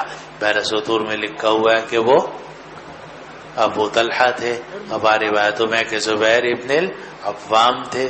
دونوں سے ہی ہو سکتی ہے، ادھر ایک کو بھیج دیا، دوسری طرف دوسرے کو بھیجا کہ لا تأکلوا من لحوم الحمر شیئا، کہ گدھوں کے گوشت میں سے کچھ نہ کھاؤ، واحرقوها، اور سب کو بہا دو، الٹ دو. جی. قال ابن أبي أوفى رضي الله تعالى عنهما وعنهم فتحدثنا أنه إنما نهى عنها لأنها لم تخمس، وقال بعضهم نهى عنها البتة لأنها كانت تأكل العزرة. ابن ابی اوفا رضی اللہ عنہ فرماتے ہیں بعد میں ہم آپس میں باتیں کرنے لگے کہ رسول اللہ صلی اللہ علیہ وسلم نے گدھوں کا گوشت کھانے سے منع کیا ہے اس لیے کہ ان کا ابھی تک خمس نہیں نکالا گیا تھا. یعنی بعض صحابہ کو یہ اشکال ہوا، یعنی وجہ معلوم نہیں ہوئی، اعلان سنا کہ جتنے بھی یہ گوشت پکائے گئے ہیں سب الٹ دیے جائیں، مت کھاؤ ان کو. تو بعض صحابہ کو خیال ہوا شاید وجہ یہ ہے کہ ہم نے بغیر پوچھے ان کو ذبح کر دیا، اور حالانکہ مال غنیمت کا حصہ تھا، پہلے اس میں سے خمس نکالنا تھا، پھر 4 حصے غانمین کے تھے، مجاہدوں کے تھے، تو خمس نہیں نکالا گیا، اس لیے آپ نے بطور تعزیر کے یہ حکم دیا کہ ان سب ہنڈیوں کو الٹ دو. بعض لوگوں نے کہا کہ نہیں، اصل میں گدھے جو ہے نا یہ گندگی بھی کھا لیتے ہیں، تو یہ گندا جانور ہے اس لیے آپ نے حکم دیا. یعنی شروع میں صحابہ کو اشکال تھا کہ حکم کی وجہ کیا ہے، لیکن بعد میں سب کو یقین ہو گیا کہ اس کی وجہ جو ہے وہ اس کے گوشت کا حرام ہونا ہے. چنانچہ اس کا گوشت حرام ہے عند جماہیر الفقہاء. صرف امام حضرت عبداللہ ابن عباس رضی اللہ عنہ جو تھے وہ 2 مسئلوں کے اندر نرمی کرتے تھے. ایک گدھوں کے گوشت میں وہ کہتے تھے کہ شاید وہ جو آپ نے ممانعت کی تھی وہ خمس نہ نکالنے کی وجہ سے، یا شاید آپ نے جو ممانعت کی تھی لأنها كانت تأكل العذرة، یا ان کا خیال ہو سکتا ہے کہ اس لیے آپ نے ممانعت کی ہو کہ وہ بار برداری کے کام آتا ہے، سامان لے جانے میں کام آتا ہے، تو اب یہ گدھے کھائے جائیں گے تو سامان لے جانے میں مشکل ہوگی. اور دوسرا متع کے مسئلے میں بھی وہ نرم تھے، لیکن بعد میں حضرت علی رضی اللہ عنہ نے بہت سختی سے ان کو منع کیا کہ ان دونوں مسئلوں میں جو تم نرمی کر رہے ہو بالکل غلط ہے، میں آئندہ ایسی کوئی بات تم سے نہ سنوں. چنانچہ حضرت عبداللہ ابن عباس رضی اللہ عنہ نے ان دونوں مسئلوں میں پھر رجوع کر لیا تھا. جمہور علماء اور صحابہ رضوان اللہ علیہ اجمعین کے مذہب کے مطابق کہ متبی حرام ہے اور حمر اہلیہ کا گوشت جو ہے وہ بھی حرام ہے. چلو جی. وبه قال حدثنا حجاج بن منهال قال حدثنا شعبة قال أخبرني عدي بن ثابت عن البراء رضي الله تعالى عنه وعنهم وعبد الله بن أوف وعبد الله بن أبي أوف رضي الله تعالى عنهما وعنهم انہم کانوا رضی اللہ عنہما. مجھے پتہ نہیں کہ ان کے والد مسلمان ہوئے تھے، تمہیں اگر پتہ ہے تو پڑھ سکتے ہو، تمہاری تحقیق زیادہ ہوتی ہے. جی. وعبد الله بن ابي اوف رضي الله تعالى عنه وعنهم انہم کہہ دیا نا تو سبھی آ گئے. جی. انهم كانوا مع النبي صلى الله عليه وسلم فاصابوا حمرا فطبخوها فنادى منادي النبي صلى الله عليه وسلم اكفوا القدور. فاصابوا حمرا فطبخوها، لوگوں کو گدھے ملے تو لوگوں نے پکا لیا ان کو. تو نبی کریم صلی اللہ علیہ وسلم کے ایک اعلان کرنے والے نے اعلان کیا اکفئوا القدور، ہڈیوں کو الٹ دو. جی. وبه قال حدثني إسحاق قال حدثنا عبد الصمد قال حدثنا شعبة قال حدثنا عدي بن ثابت سمعت براء بن أبي أوف رضي الله تعالى عنه وعنه يحدثان عن النبي صلى الله عليه وسلم أنه قال يوم خيبر وقد نصبوا القدور أكفوا القدور. خیبر والے دن فرمایا جب کہ لوگوں نے ہنڈیاں چڑھا رکھی تھی اکفئوا القدور، باب فعل حمزہ خطی، اکفئوا القدور، ہنڈیوں کو الٹ دو. جی. وبه قال حدثنا مسلم قال حدثنا شعبة عن عدي بن ثابت عن البراء رضي الله تعالى عنهم قال غزونا مع النبي صلى الله عليه وسلم نحوه. جی. وبه قال حدثنا إبراهيم بن موسى قال أخبرنا ابن أبي زائدة قال أخبرنا عاصم عن عامر عن البراء بن عازب رضي الله تعالى عنه وعنهم قال أمرنا النبي صلى الله عليه وسلم في غزوة خيبر أن نلقي لحوم الحمر الأهلية نيئة ونزيجة ثم لم يأمرنا بأكله بعد. آپ نے ہمیں حکم دیا غزوہ خیبر میں کہ ہم گدھوں کا گوشت ڈال دیں کا مطلب پھینک دیں، نیئتن و نزیجتن، چاہے وہ کچے ہوں چاہے وہ پک چکے ہوں. ثم لم یامرنا باکلہ بعد، پھر اس کے بعد کبھی بھی آپ نے ہمیں اس کے کھانے کا حکم نہیں دیا. یعنی اس وقت میں جو حرمت آئی تھی وہ نبی کریم صلی اللہ علیہ وسلم کے آخر زمانے تک باقی رہی، کبھی بھی آپ نے دوبارہ کھانے کی اجازت نہیں دی. اسی لیے تمام فقہاء محدثین متفق ہیں کہ حمور اہلیہ کا گوشت حرام ہے. جی. وبه قال حدثني محمد بن أبي الحسين قال حدثنا عمر بن حفص قال حدثنا أبي عن عاصم عن عامر عن ابن عباس رضي الله تعالى عنهم وعنه قال لا أدري أنهى عنه رسول الله أنهى عنه رسول الله صلى الله عليه وسلم من أجل أنه كان حمولة الناس فكره أن تذهب حمولتهم أو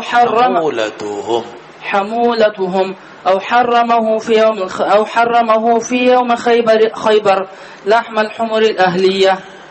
یہ وہی روایت ہے کہ عبداللہ ابن عباس رضی اللہ عنہ کو شروع میں شک تھا. عبداللہ ابن عباس سے روایت ہے کہ مجھے نہیں معلوم کہ کیا رسول اللہ صلی اللہ علیہ وسلم نے گدھوں کا گوشت کھانے سے منع فرمایا، اس لیے کہ وہ لوگوں کی سواریاں تھیں. حمولہ کہتے ہیں سامان اٹھانے والی سواریاں، تو اس لیے منع کیا تھا کہ کہیں سواریاں کم نہ ہو جائیں، ختم نہ ہو جائیں. فَكَرِهَ أَن تَذْهَبَ حَمُولَتُهُمْ، اور آپ نے اس بات کو ناپسند کیا کہ لوگوں کی بوجھ اٹھانے کی سواریاں چلی جائیں گی، ختم ہو جائیں گی. یا یہ کہ آپ نے خیبر والے دن حرام ہی قرار دیا تھا لحوم حمر اہلیہ کو. گویا شروع میں حضرت عبداللہ ابن عباس رضی اللہ عنہ کو شبہ تھا کہ نہیں تنزیہ کے لیے ہے یا نہیں تحریم کے لیے ہے.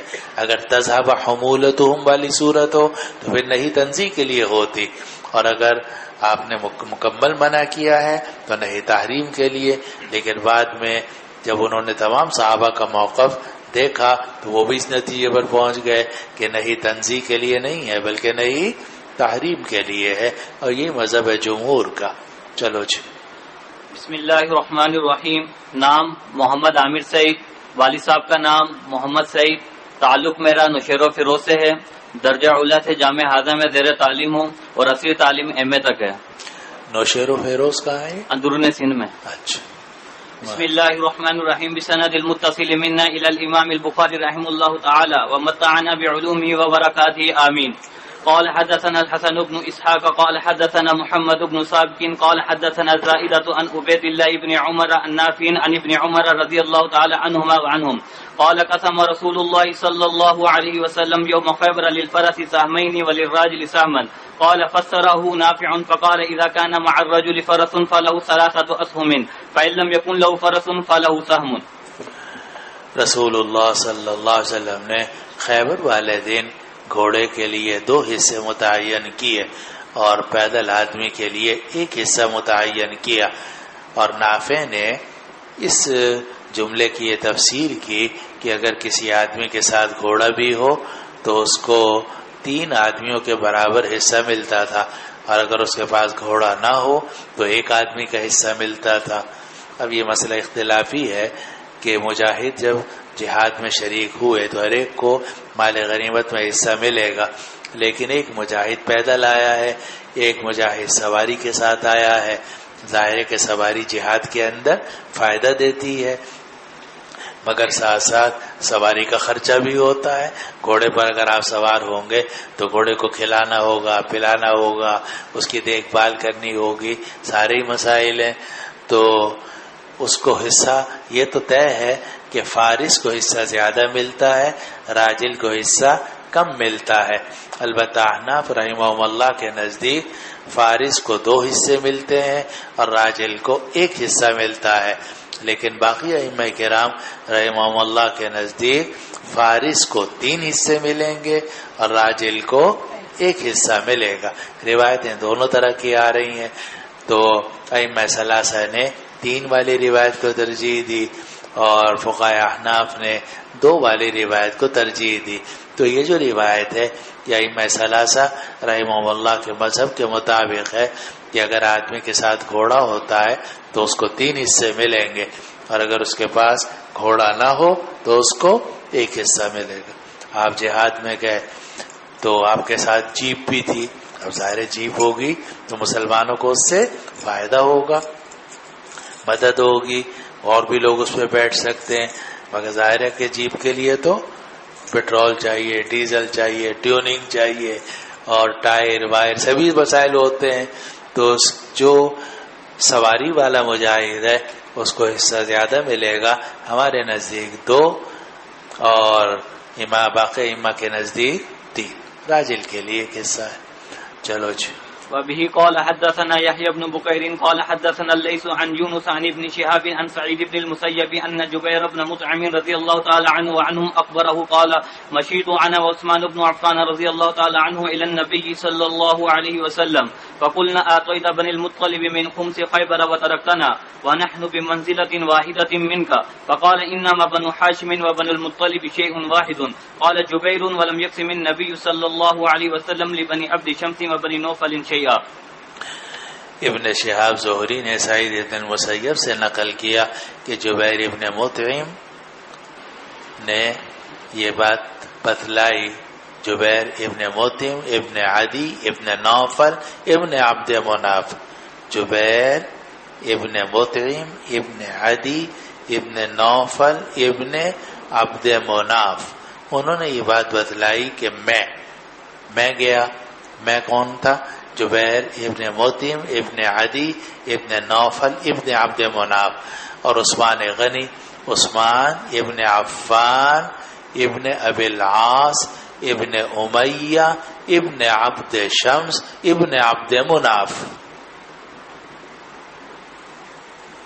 عثمان ابن عفان رضی اللہ عنہ, عثمان رضی اللہ عنہ ابن عفان ابن ابی العاص ابن امیہ ابن عبد شمس ابن عبد مناف.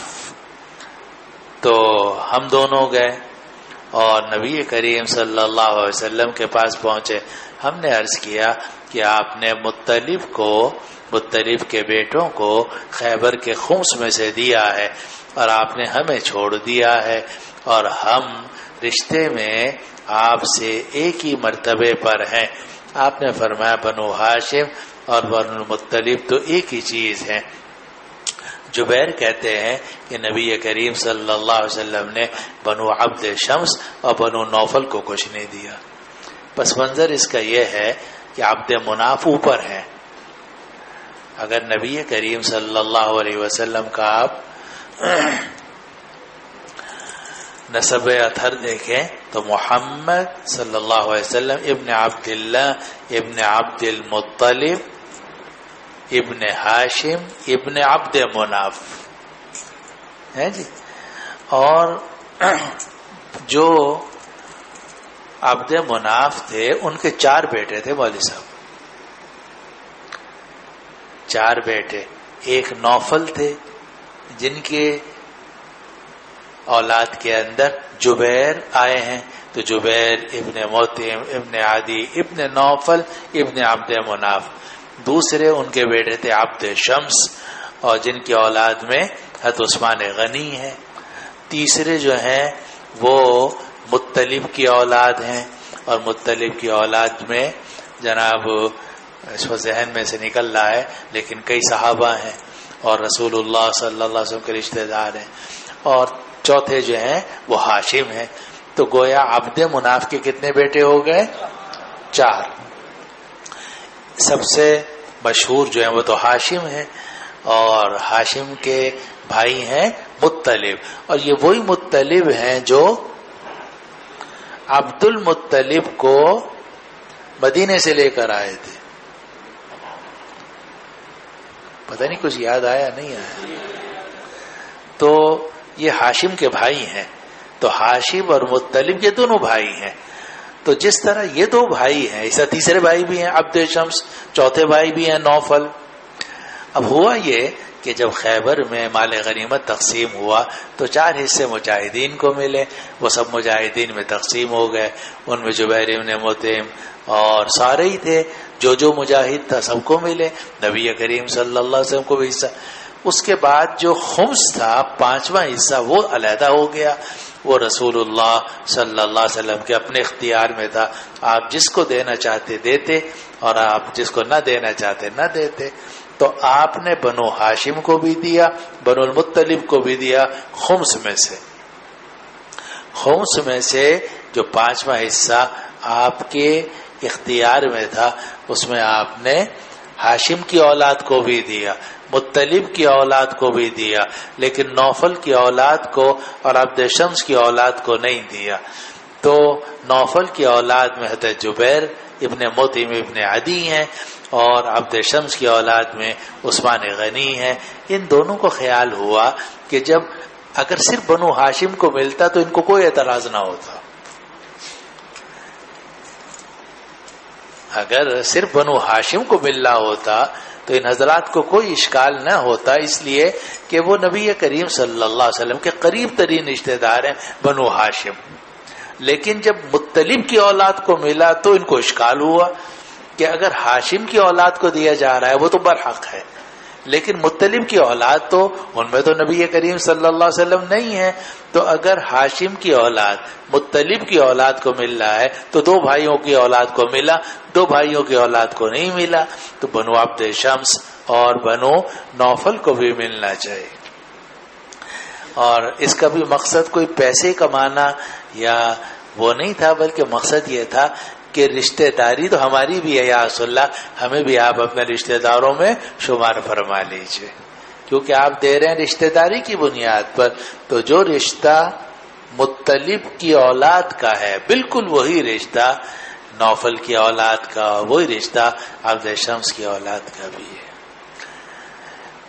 جبیر ابن مطعم ابن عدی ابن نوفل ابن عبد مناف نے یہ بات بتلائی کہ میں اور عثمان ابن عفان ابن ابی العاص ابن امیہ ابن عبد شمس ابن عبد مناف ہم دونوں گئے نبی کریم صلی اللہ علیہ وسلم کے پاس، اور ہم نے کہا کہ آپ نے خیبر کے خمس میں سے بنو المطلب کو دیا ہے. وہ ان کو اشکال بنو ہاشم کے دینے پر نہیں تھا. پتہ نہیں بات سمجھ رہے نہیں سمجھ رہے. ان کو بنو ہاشم کے دینے پر کوئی اشکال نہیں تھا، اس لیے کہ بنو ہاشم جو ہیں وہ تو ذوی القربہ میں داخل ہیں. ما افاء اللہ علی رسول من اہل القرى فللہ وللرسول ولذی القربى والیتامى والمساکین وابن السبیل، قرآن مجید میں. تو نبی کریم صلی اللہ علیہ وسلم نے اپنے قریبی رشتہ داروں کو دیا. قریبی رشتہ داروں میں بنو ہاشم ہے تو ان کو دینے پہ کوئی اشکال نہیں تھا. ان کو اشکال پیدا ہوا ہے بنو المطلب کو دینے پر.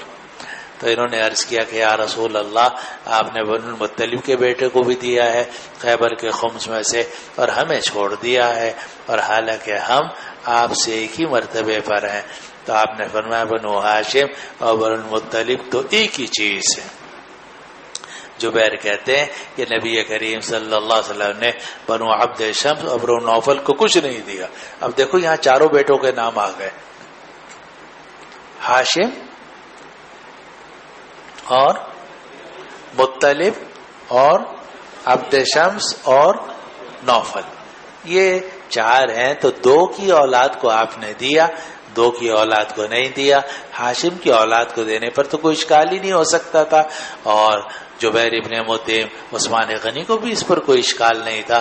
اشکال ہوا تھا مطلب کی اولاد کو دینے پر، اور کہ ان کو تو ذوی القربہ میں آپ نے شامل فرما لیا، اور ہمارا بھی تو وہی رشتہ ہے تو ہمیں نہیں آپ نے شامل فرمایا ذوی القربہ میں، تو یہ عزت ہمیں بھی عطا فرما دیجئے.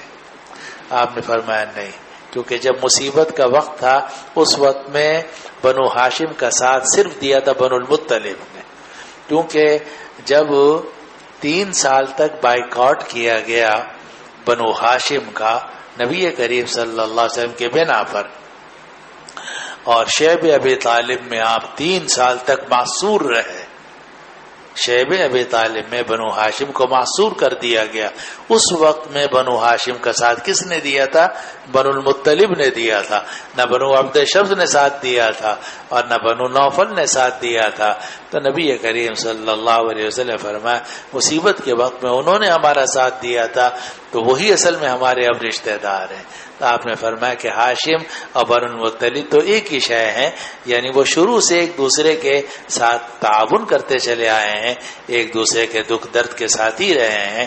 اور آپ نے بنو عبد شمس اور بنو نوفل کو کچھ نہیں دیا. چلو جی. وبه قال حدثني محمد. ایک سوال ہے کون کہاں؟ سر یہ جو ہم نسب بیان کرتے ہیں اللہ کے نبی صلی اللہ علیہ وسلم کا کہ محمد بن عبداللہ بن ہاشم، محمد بن عبداللہ بن عبد المطلب بن ہاشم، تو یہاں پہ عبد المطلب ہاشم کے بیٹے ہیں سر جی. اور اس صورت میں ابھی جو بیان یہ تو سارا میں آپ کو بتا چکا ہوں. عبد المطلب کا اصل نام کیا تھا؟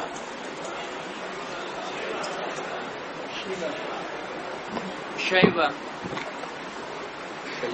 شیبہ ہے شیبہ. ہاں. اب ہوا یہ تھا، یہ پہلے بتا دیا تھا میں نے لیکن دوبارہ بتا دیتا ہوں کہ ہاشم جو ہے ان کی شادی ہوئی تھی مدینہ منورہ میں ایک خاتون سے، ان کا نام تھا سلمہ. اور پھر ہاشم کا انتقال ہو گیا اور ہاشم کا جو بیٹا تھا شیبہ، ان کا نام تھا، شیبہ نام تھا نا، میں بھول رہا ہوں اس وقت، چلو خیر. تو وہ وہاں رہ گئے. تو مطلب کو یہ خیال ہوا، دیکھو نہ بنو عبد شمس کو خیال ہوا نہ نوفل والوں کو خیال ہوا، مطلب کو خیال ہوا کہ میرا بھائی ہاشم اس کا انتقال ہو گیا ہے، اس کا ایک بیٹا مدینہ منورہ میں ہے، اس کو لانا چاہیے تاکہ وہ ہمارے خاندان میں رہے، ہمارے خاندان کا حصہ بنے. چنانچہ وہ گئے، جا کر مطلب نے سلمہ سے بات کی کہ آپ اس بیٹے کو ہمارے ساتھ بھیج دیجئے. شروع میں وہ راضی نہیں ہوئی، بعد میں وہ راضی ہو گئی، کہا ٹھیک ہے تمہارا بیٹا ہے، تم چچا ہو اس کے، تم لے جاؤ. تاکہ تم، کیونکہ قریش بڑے لوگ تھے، ان کا نام بڑا تھا، ساری عرب دنیا میں قریش کا قبیلہ مشہور تھا اور سب جانتے تھے کہ یہ بیت اللہ کے رکھوالے ہیں اور سب بیت اللہ جاتے تھے، عزت کرتے تھے قریش کی. تو اس لیے سلمہ نے اجازت دے دی. اب مطلب جو ہیں وہ شیبہ کو لے کر ساتھ آئے. اب جب وہاں پہنچے مکہ مکرمہ میں تو لوگوں نے اس بچے کو کہنا شروع کر دیا یہ عبد المطلب ہے، اس مطلب کا غلام ہے. تو اس لیے ان کا لقب پڑ گیا عبد المطلب. پھر اصل نام پیچھے چلا گیا اور عبد المطلب آ گیا. ورنہ عبد المطلب جو ہیں وہ بھتیجے ہیں کس کے؟ مطلب کے، اور بیٹے ہیں کس کے؟ ہاشم کے. چلو پیارے. وبه قال حدثني محمد بن علاء قال کیوں بھائی حدثني کوئی استاد وغیرہ تو نہیں آ رہے؟ چلو آپ کہاں سے آ گئے مولانا؟ وہیں سے بتا دو. وضو کرنے گئے تھے، کہاں بیٹھتے ہو؟ جاؤ جی.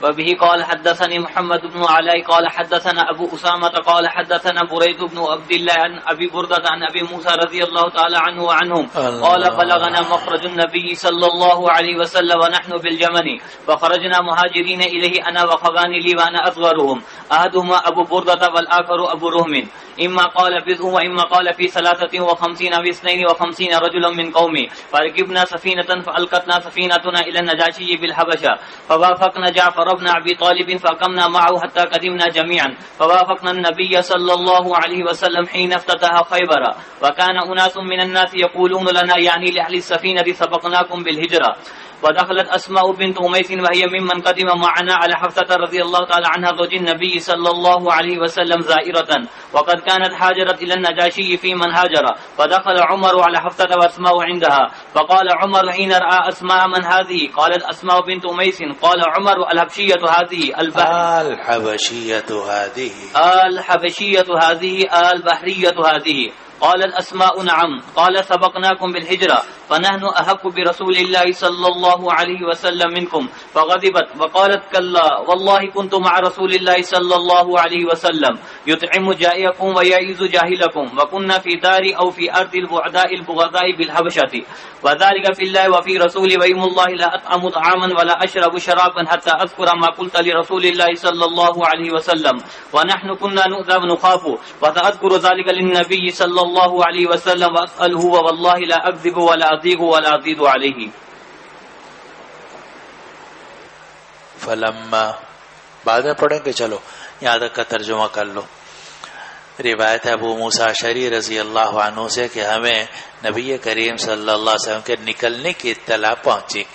بظاہر یہاں نکلنے سے مراد یہ ہے کہ جنگوں سے نکلنا، ورنہ تو 13 سال وہ ہو چکے تھے اور 6 سال یہ ہو چکے تھے، تو 13 اور 6 19 سال آپ کی بعثت کو ہو چکے تھے. تو لیکن یہ لوگ نہیں آئے تھے اب تک، اس لیے نہیں آئے تھے کہ لڑائی تھی، جنگیں تھیں، جو مسلمان تھے تو ان کو کافر لوٹ لیتے تھے، راستے امن نہیں تھے. لیکن جب مسلمانوں کی کافروں کے ساتھ صلح ہو گئی، صلح حدیبیہ، تو سارے راستے پرامن ہو گئے، لوگوں کے لیے آنا جانا آسان ہو گیا. تو یمن سے 56 افراد نکلے، ان میں ابو موسیٰ اشعری رضی اللہ عنہ اور دوسرے لوگ تھے. آنا تھا انہوں نے یمبو کے راستے سے مدینہ. یمبو یہ مدینے کے قریب بندرگاہ ہے، بالکل قریب تو نہیں لیکن کچھ فاصلے پر. تو وہ یمبو آنے کے بجائے یمبو کے جو پرلی طرف ہے، حبشہ کا علاقہ ہے، وہ وہاں چلے گئے غلطی سے. کشتی جو ہے نا وہ کچھ اپنا غلط رخ پر ادھر چلی گئی. جب وہاں پہنچے، حبشہ پہنچے، تو وہاں پہلے سے جعفر ابن ابی طالب، اسماء بنت امیس اور کئی صحابہ تھے رضوان اللہ علیہم اجمعین جو ہجرت حبشہ کر کے گئے تھے، اور 1 مرتبہ یا 2 مرتبہ اور حبشہ میں موجود تھے. حبشہ میں جو لوگ موجود تھے وہ بھی 5 سال تک نہیں آ سکے، 6 سال تک نہیں آ سکے، اس لیے کہ آئیں کیسے، راستے محفوظ نہیں تھے. اب جب صلح ہوئی تو صلح ہونے کا فوری فائدہ یہ ہوا کہ جو لوگ حبشے گئے ہوئے تھے ان کے لیے واپسی کا راستہ آسان ہو گیا کہ وہ کشتی کے راستے سے یمبو آ جائیں، یمبو سے پھر وہ مدینہ آ جائیں. تو اب یہ سب حضرات، ایک طرف تو ابو موسیٰ اشعری تھے جو یمن سے آئے تھے 56 کے قریب افراد، اور دوسرے وہاں جو صحابہ موجود تھے، صحابہ اور صحابیات جو ہجرت حبشہ میں کر کے گئے تھے، حبشے کی طرف ہجرت کر کے گئے تھے. انہوں نے سوچا بھائی اب ہم جا سکتے ہیں، چنانچہ سارے سوار ہوئے اور سوار ہو کر یہ یمبو پہنچے. وہاں سے مدینہ آنا چاہتے تھے لیکن اطلاع ملی کہ نبی کریم صلی اللہ علیہ وسلم تو خیبر میں ہیں، چنانچہ وہ مدینہ آنے کے بجائے خیبر پہنچ گئے. اور اسی لیے آگے آپ پڑھیں گے کہ نبی کریم صلی اللہ علیہ وسلم فرماتے تھے کہ جب ان کو دیکھا آپ بہت خوش ہوئے. خاص طور پر جعفر ابن ابی طالب سے آپ کو بہت محبت تھی، کیونکہ جعفر ابن ابی طالب علی ابن ابی طالب کے سگے بھائی ہیں، آپ کے چچا زاد بھائی ہیں، بہت قریب کا تعلق تھا. تو نبی کریم صلی اللہ علیہ وسلم فرمایا مجھے سمجھ میں نہیں آ رہا کہ خیبر کی فتح سے مجھے زیادہ خوشی ہو رہی ہے یا جعفر کے آنے سے زیادہ خوشی ہوئی ہے. اتنی خوشی تھی آپ کو کہ یہ لوگ واپس آ گئے، انہوں نے بہت تکلیفیں اٹھائی ہیں حبشہ کے اندر. تو اس سے متعلق یہ روایت ہے. ابو موسیٰ اشعری فرماتے ہیں کہ ہمیں خبر پہنچی کہ نبی کریم صلی اللہ علیہ وسلم نکل گئے کیا مطلب؟ جنگوں سے فی الحال نکل گئے ہیں، امن ہو گیا ہے. ہم یمن میں تھے تو ہم ہجرت کر کے آپ کی طرف روانہ ہوئے. میں تھا اور میرے 2 بھائی تھے، اور میں ان سب بھائیوں میں چھوٹا تھا. ایک بڑے بھائی کا نام ابو بردہ تھا، دوسرے کا نام ابو رحم تھا. راوی کہتے ہیں کہ کچھ اور 50 یا 3 اور 50 یا 2 اور 50 یعنی 50 سے کچھ زیادہ حضرات تھے. بعض روایتوں میں 53 آ رہا ہے، بعض روایتوں میں 52 آ رہا ہے. لیکن حافظ ابن حجر رحمۃ اللہ علیہ نے جو دوسری روایتیں ذکر کی ہیں اسے معلوم ہوتا ہے کل حضرات 56 تھے. یہ استاد جی جو حبشہ ہجرت کر کے گئے تھے ان کے ساتھ یہ 56 تھے. ان کے جو حضرت ابو موسیٰ اشعری رضی اللہ تعالیٰ کے جو ساتھ آئے تھے یمن سے، ان کے ساتھ یہ حبشہ والے جو تھے ان کو ملا کر 56 بنتے ہیں. نہیں، وہ جو یمن سے آئے تھے وہ 56 تھے، اور حبشہ میں جو صحابہ پہلے سے موجود تھے وہ اس کے علاوہ تھے. وہ کتنے تھے؟ یاد سے مجھے یاد نہیں. تو یہ سب حضرات جمع ہوئے. فرکبنا سفینۃ، تو یہ جب یمن سے روانہ ہوئے تو یہ کہتے ہیں ہم ایک کشتی میں سوار ہوئے.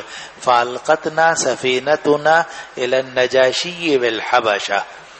ابو موسیٰ اشعری کہتے ہیں کہ ہماری کشتی نے ہمیں ڈال دیا، یعنی پہنچا دیا نجاشی کی طرف حبشہ میں. فوافقنا جعفر ابن ابی طالب، تو وہاں ہماری موافقت ہو گئی جعفر ابن ابی طالب سے. ہم جعفر ابن ابی طالب کے ساتھ ٹھہرے رہے یہاں تک کہ ہم سب اکٹھے آئے. پھر ہم نبی کریم صلی اللہ علیہ وسلم کے پاس پہنچے جبکہ خیبر فتح ہو چکا تھا.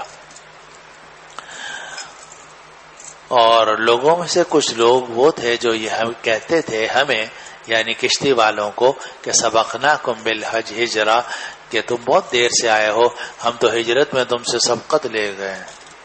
یعنی جو مدینے پہلے لوگ پہنچ گئے تھے وہ کہتے تھے تم 6 سال وہاں پڑے رہے، ہم تو 6 سال پہلے ہجرت کر کے مدینہ آ گئے تھے، مکہ مکرمہ چھوڑ کر مدینہ، اب تم 6 سال بعد آ رہے ہو. تو یہ جیسے مذاق میں یا دل لگی کے طور پر، تو اس طرح یہ لوگ ان کو کہتے تھے کشتی والوں کو کہ سبقناکم بالہجرہ، کہ ہم تو ہجرت میں تم سے سبقت لے گئے، کیونکہ ہجرت بڑی عبادت ہے. اب ہوا یہ کہ ودخلت اسماء بنت عمیس، اسماء بنت عمیس رضی اللہ عنہا داخل ہوئیں، اور وہ بھی ان لوگوں میں سے تھیں جو ہمارے ساتھ تشریف لائی تھی. کہاں سے؟ حبشہ سے. اور یہ اسماء بنت عمیس یہ بیوی تھی کس کی؟ جعفر ابن ابی طالب کی. اور بعد میں جب جعفر ابن ابی طالب رضی اللہ عنہ کی شہادت ہو گئی تو ان کا نکاح ہوا تھا حضرت ابو بکر صدیق رضی اللہ عنہ سے، اور ابو بکر صدیق رضی اللہ عنہ کی یہ اہلیہ رہی. پھر جب ابو بکر صدیق رضی اللہ عنہ کا انتقال ہو گیا تو ان کا نکاح ہوا حضرت علی مرتضیٰ سے. پھر حضرت علی مرتضیٰ رضی اللہ عنہ کی زوجہ رہی. تو یہ 3 بڑے صحابہ کی بیوی ہیں، جعفر ابن ابی طالب کی، پھر اس کے بعد ابو بکر صدیق کی، پھر اس کے بعد حضرت علی مرتضیٰ کی. اور اس زمانے میں نکاح کو معیوب نہیں سمجھا جاتا تھا، کہ وہ خیر کا زمانہ تھا. اس زمانے میں زنا کو معیوب سمجھتے تھے، لواطت کو معیوب سمجھتے تھے، نکاح کو کوئی عیب نہیں سمجھتے تھے. نکاح تو کہتے تھے بڑی اچھی چیز ہے. آپ کے یہاں الٹ ہو گیا قصہ، نکاح ہی کو آپ لوگ معیوب سمجھتے ہو. اور اگر کوئی عورت 2-3 نکاح کر لے اس کے بارے میں تو پتہ نہیں آپ کیا کوئی زبانیں استعمال کرو گے. اعاذنا اللہ من ذلک. تو بہرحال جب یہ واقعہ پیش آیا ہے تو اس وقت میں اسماء بنت عمیس بیوی تھی کس کی؟ جعفر ابن ابی طالب کی.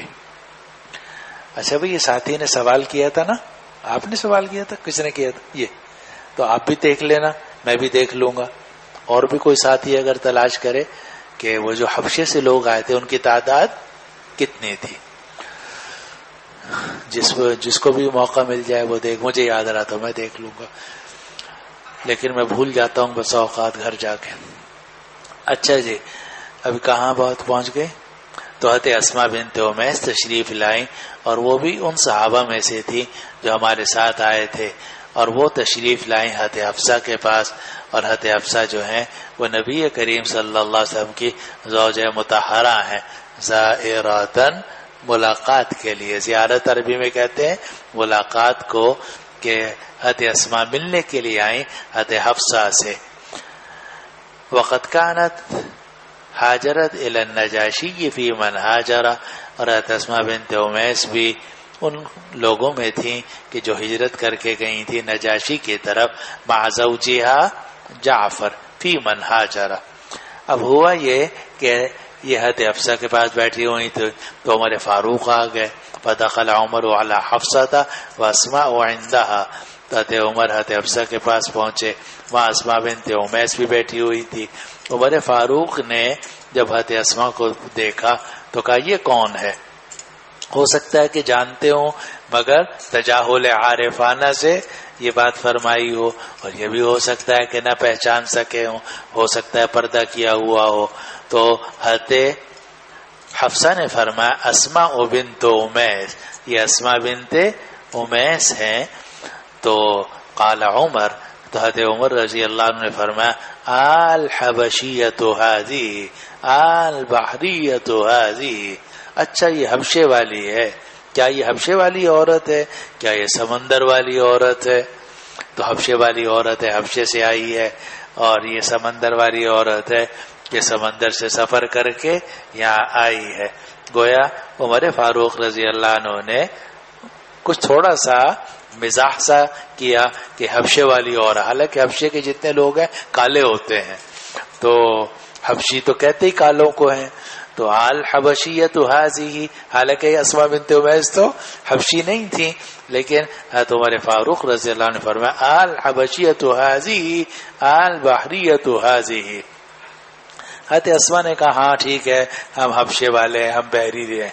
قال سبقناکم بالہجرہ، عمر فاروق نے اگلا جملہ کہہ دیا کہ ہم ہجرت میں تم پر سبقت لے گئے ہیں، یعنی تم بہت لیٹ آئی ہو، 6 سال بعد آئی ہو، ہم تو 6 سال پہلے ہجرت کر کے آ گئے تھے.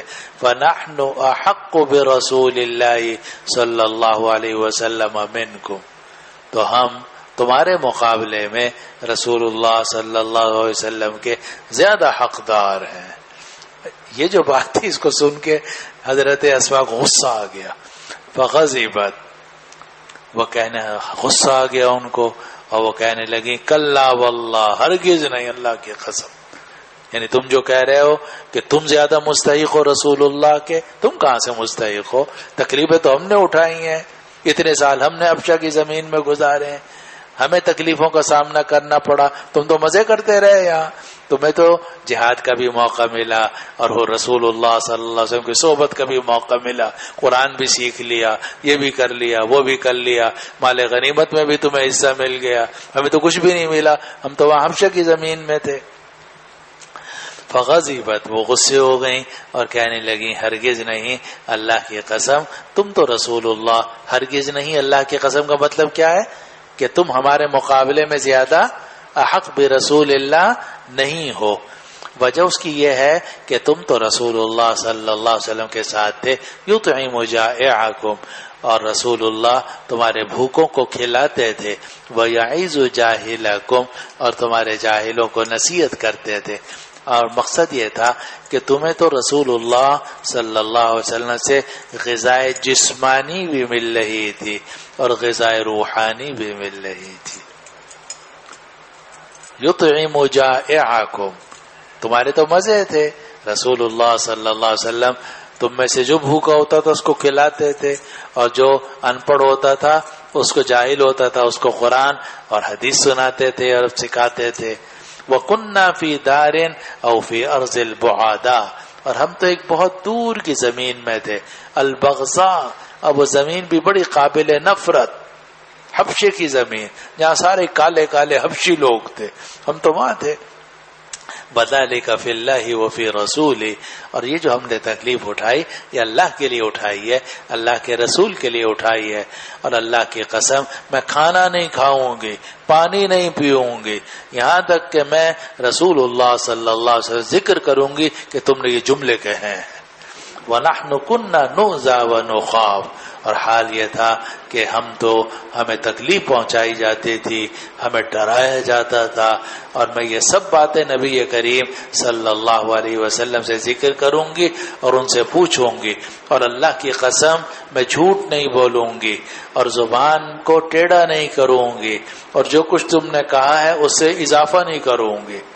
تم نے جتنی بات کہی ہے اتنی کہوں گی، اس پہ نمک مرچ چھڑک کے اضافہ نہیں کروں گی، پوری بات تمہاری نقل کروں گی، اور پھر رسول اللہ صلی اللہ علیہ وسلم سے پوچھوں گی کہ یہ زیادہ مستحق ہے آپ کے یا ہم زیادہ مستحق ہیں. جب نبی کریم صلی اللہ علیہ وسلم تشریف لے آئے تو حضرت اسماء نے کہا اے اللہ کے نبی، عمر نے یہ باتیں کہی ہیں. عمر آئے تھے اور عمر نے مجھے یہ جملے کہے ہیں. قال فما قلت له، رسول اللہ صلی اللہ علیہ وسلم نے اسما بنت امیس سے کہا تم نے کیا جواب دیا؟ کہتے میں نے ان کو یہ جواب دیا. قال تو رسول اللہ صلی اللہ علیہ وسلم نے فرمایا لیس بأحق بی منکم، عمر تمہارے مقابلے میں میرے زیادہ حقدار نہیں ہے. یعنی جتنا وہ حقدار ہے اتنا ہی تم حقدار ہو، جتنے تم حقدار ہو اتنے وہ حقدار ہیں. میرے لیے سب صحابہ برابر ہیں، وہ تمہارے مقابلے میں میرے احق نہیں ہے. وَلَهُ وَلِأَصْحَابِهِ هِجْرَةٌ وَاحِدَةٌ. پھر آپ نے اور مزید تعریف فرمائی کہ عمر کے لیے اور عمر کے ساتھیوں کو تو صرف ایک ہجرت کا ثواب ملا ہے. وَلَكُمْ أَنْتُمْ أَهْلَ السَّفِينَةِ، اور اے کشتی والو یا اہل السفینہ، اے کشتی والو تمہیں تو 2 ہجرتوں کا ثواب ملا ہے. ایک ہجرت تم نے حبشہ میں کی، پھر حبشہ سے ہجرت کر کے تم مدینے آئے، مکہ نہیں گئے مدینے آئے، تو تمہیں 2 ہجرتوں کا ثواب ہے. راوی کہتی ہیں حضرت اسماء بنت امیس کہ میں نے ابو موسیٰ اشعری اور اصحاب السفینہ کو دیکھا، سب وہ میرے پاس جماعتوں کی شکل میں آ رہے تھے اور مجھ سے اس حدیث کے بارے میں پوچھ رہے تھے، اور دنیا کی کوئی چیز ان کو اتنی خوش کرنے والی نہیں تھی اور اس سے زیادہ عظیم نہیں تھی اس بات سے جو نبی کریم صلی اللہ علیہ وسلم نے ان کو فرمائی تھی. ابو بردہ کہتے ہیں کہ اسماء بنت امیس کہتی ہیں کہ میں نے ابو موسیٰ کو دیکھا، وہ بار بار مجھ سے یہ حدیث دہرواتے تھے کہ مجھے بتاؤ رسول اللہ صلی اللہ علیہ وسلم کیا فرمایا تھا. تو میں کہتی تھی کہ آپ نے فرمایا تھا کہ عمر کے لیے اور ان کے ساتھیوں کے لیے 1 ہجرت کا ثواب ہے اور تمہارے لیے 2 ہجرتوں کا ثواب. واللہ سبحانہ. استاد جی ایک سوال. کہاں، کون، کدھر؟ Set number 104. 104 تلاش کرنا پڑے گا. جی صحیح ہے. ثم ادعوہم الی الاسلام والے جملے میں آپ نے فرمایا، ثم ادعوہم الی الاسلام والے جملے میں آپ نے فرمایا کہ کفار کو دعوت دینا مستحب ہے اگر ان کو پہلے سے پہنچی ہو، تو مسلمانوں میں دعوت اور تبلیغ کا کام کرنا ہے اس کا کیا مستحب؟ اگر پہلے سے پتا ہے کہ نماز فرض ہے لیکن نماز نہیں پڑھتا تو ان کو نماز کی تلقین کرنا اور نماز کی دعوت دینا مستحب ثواب.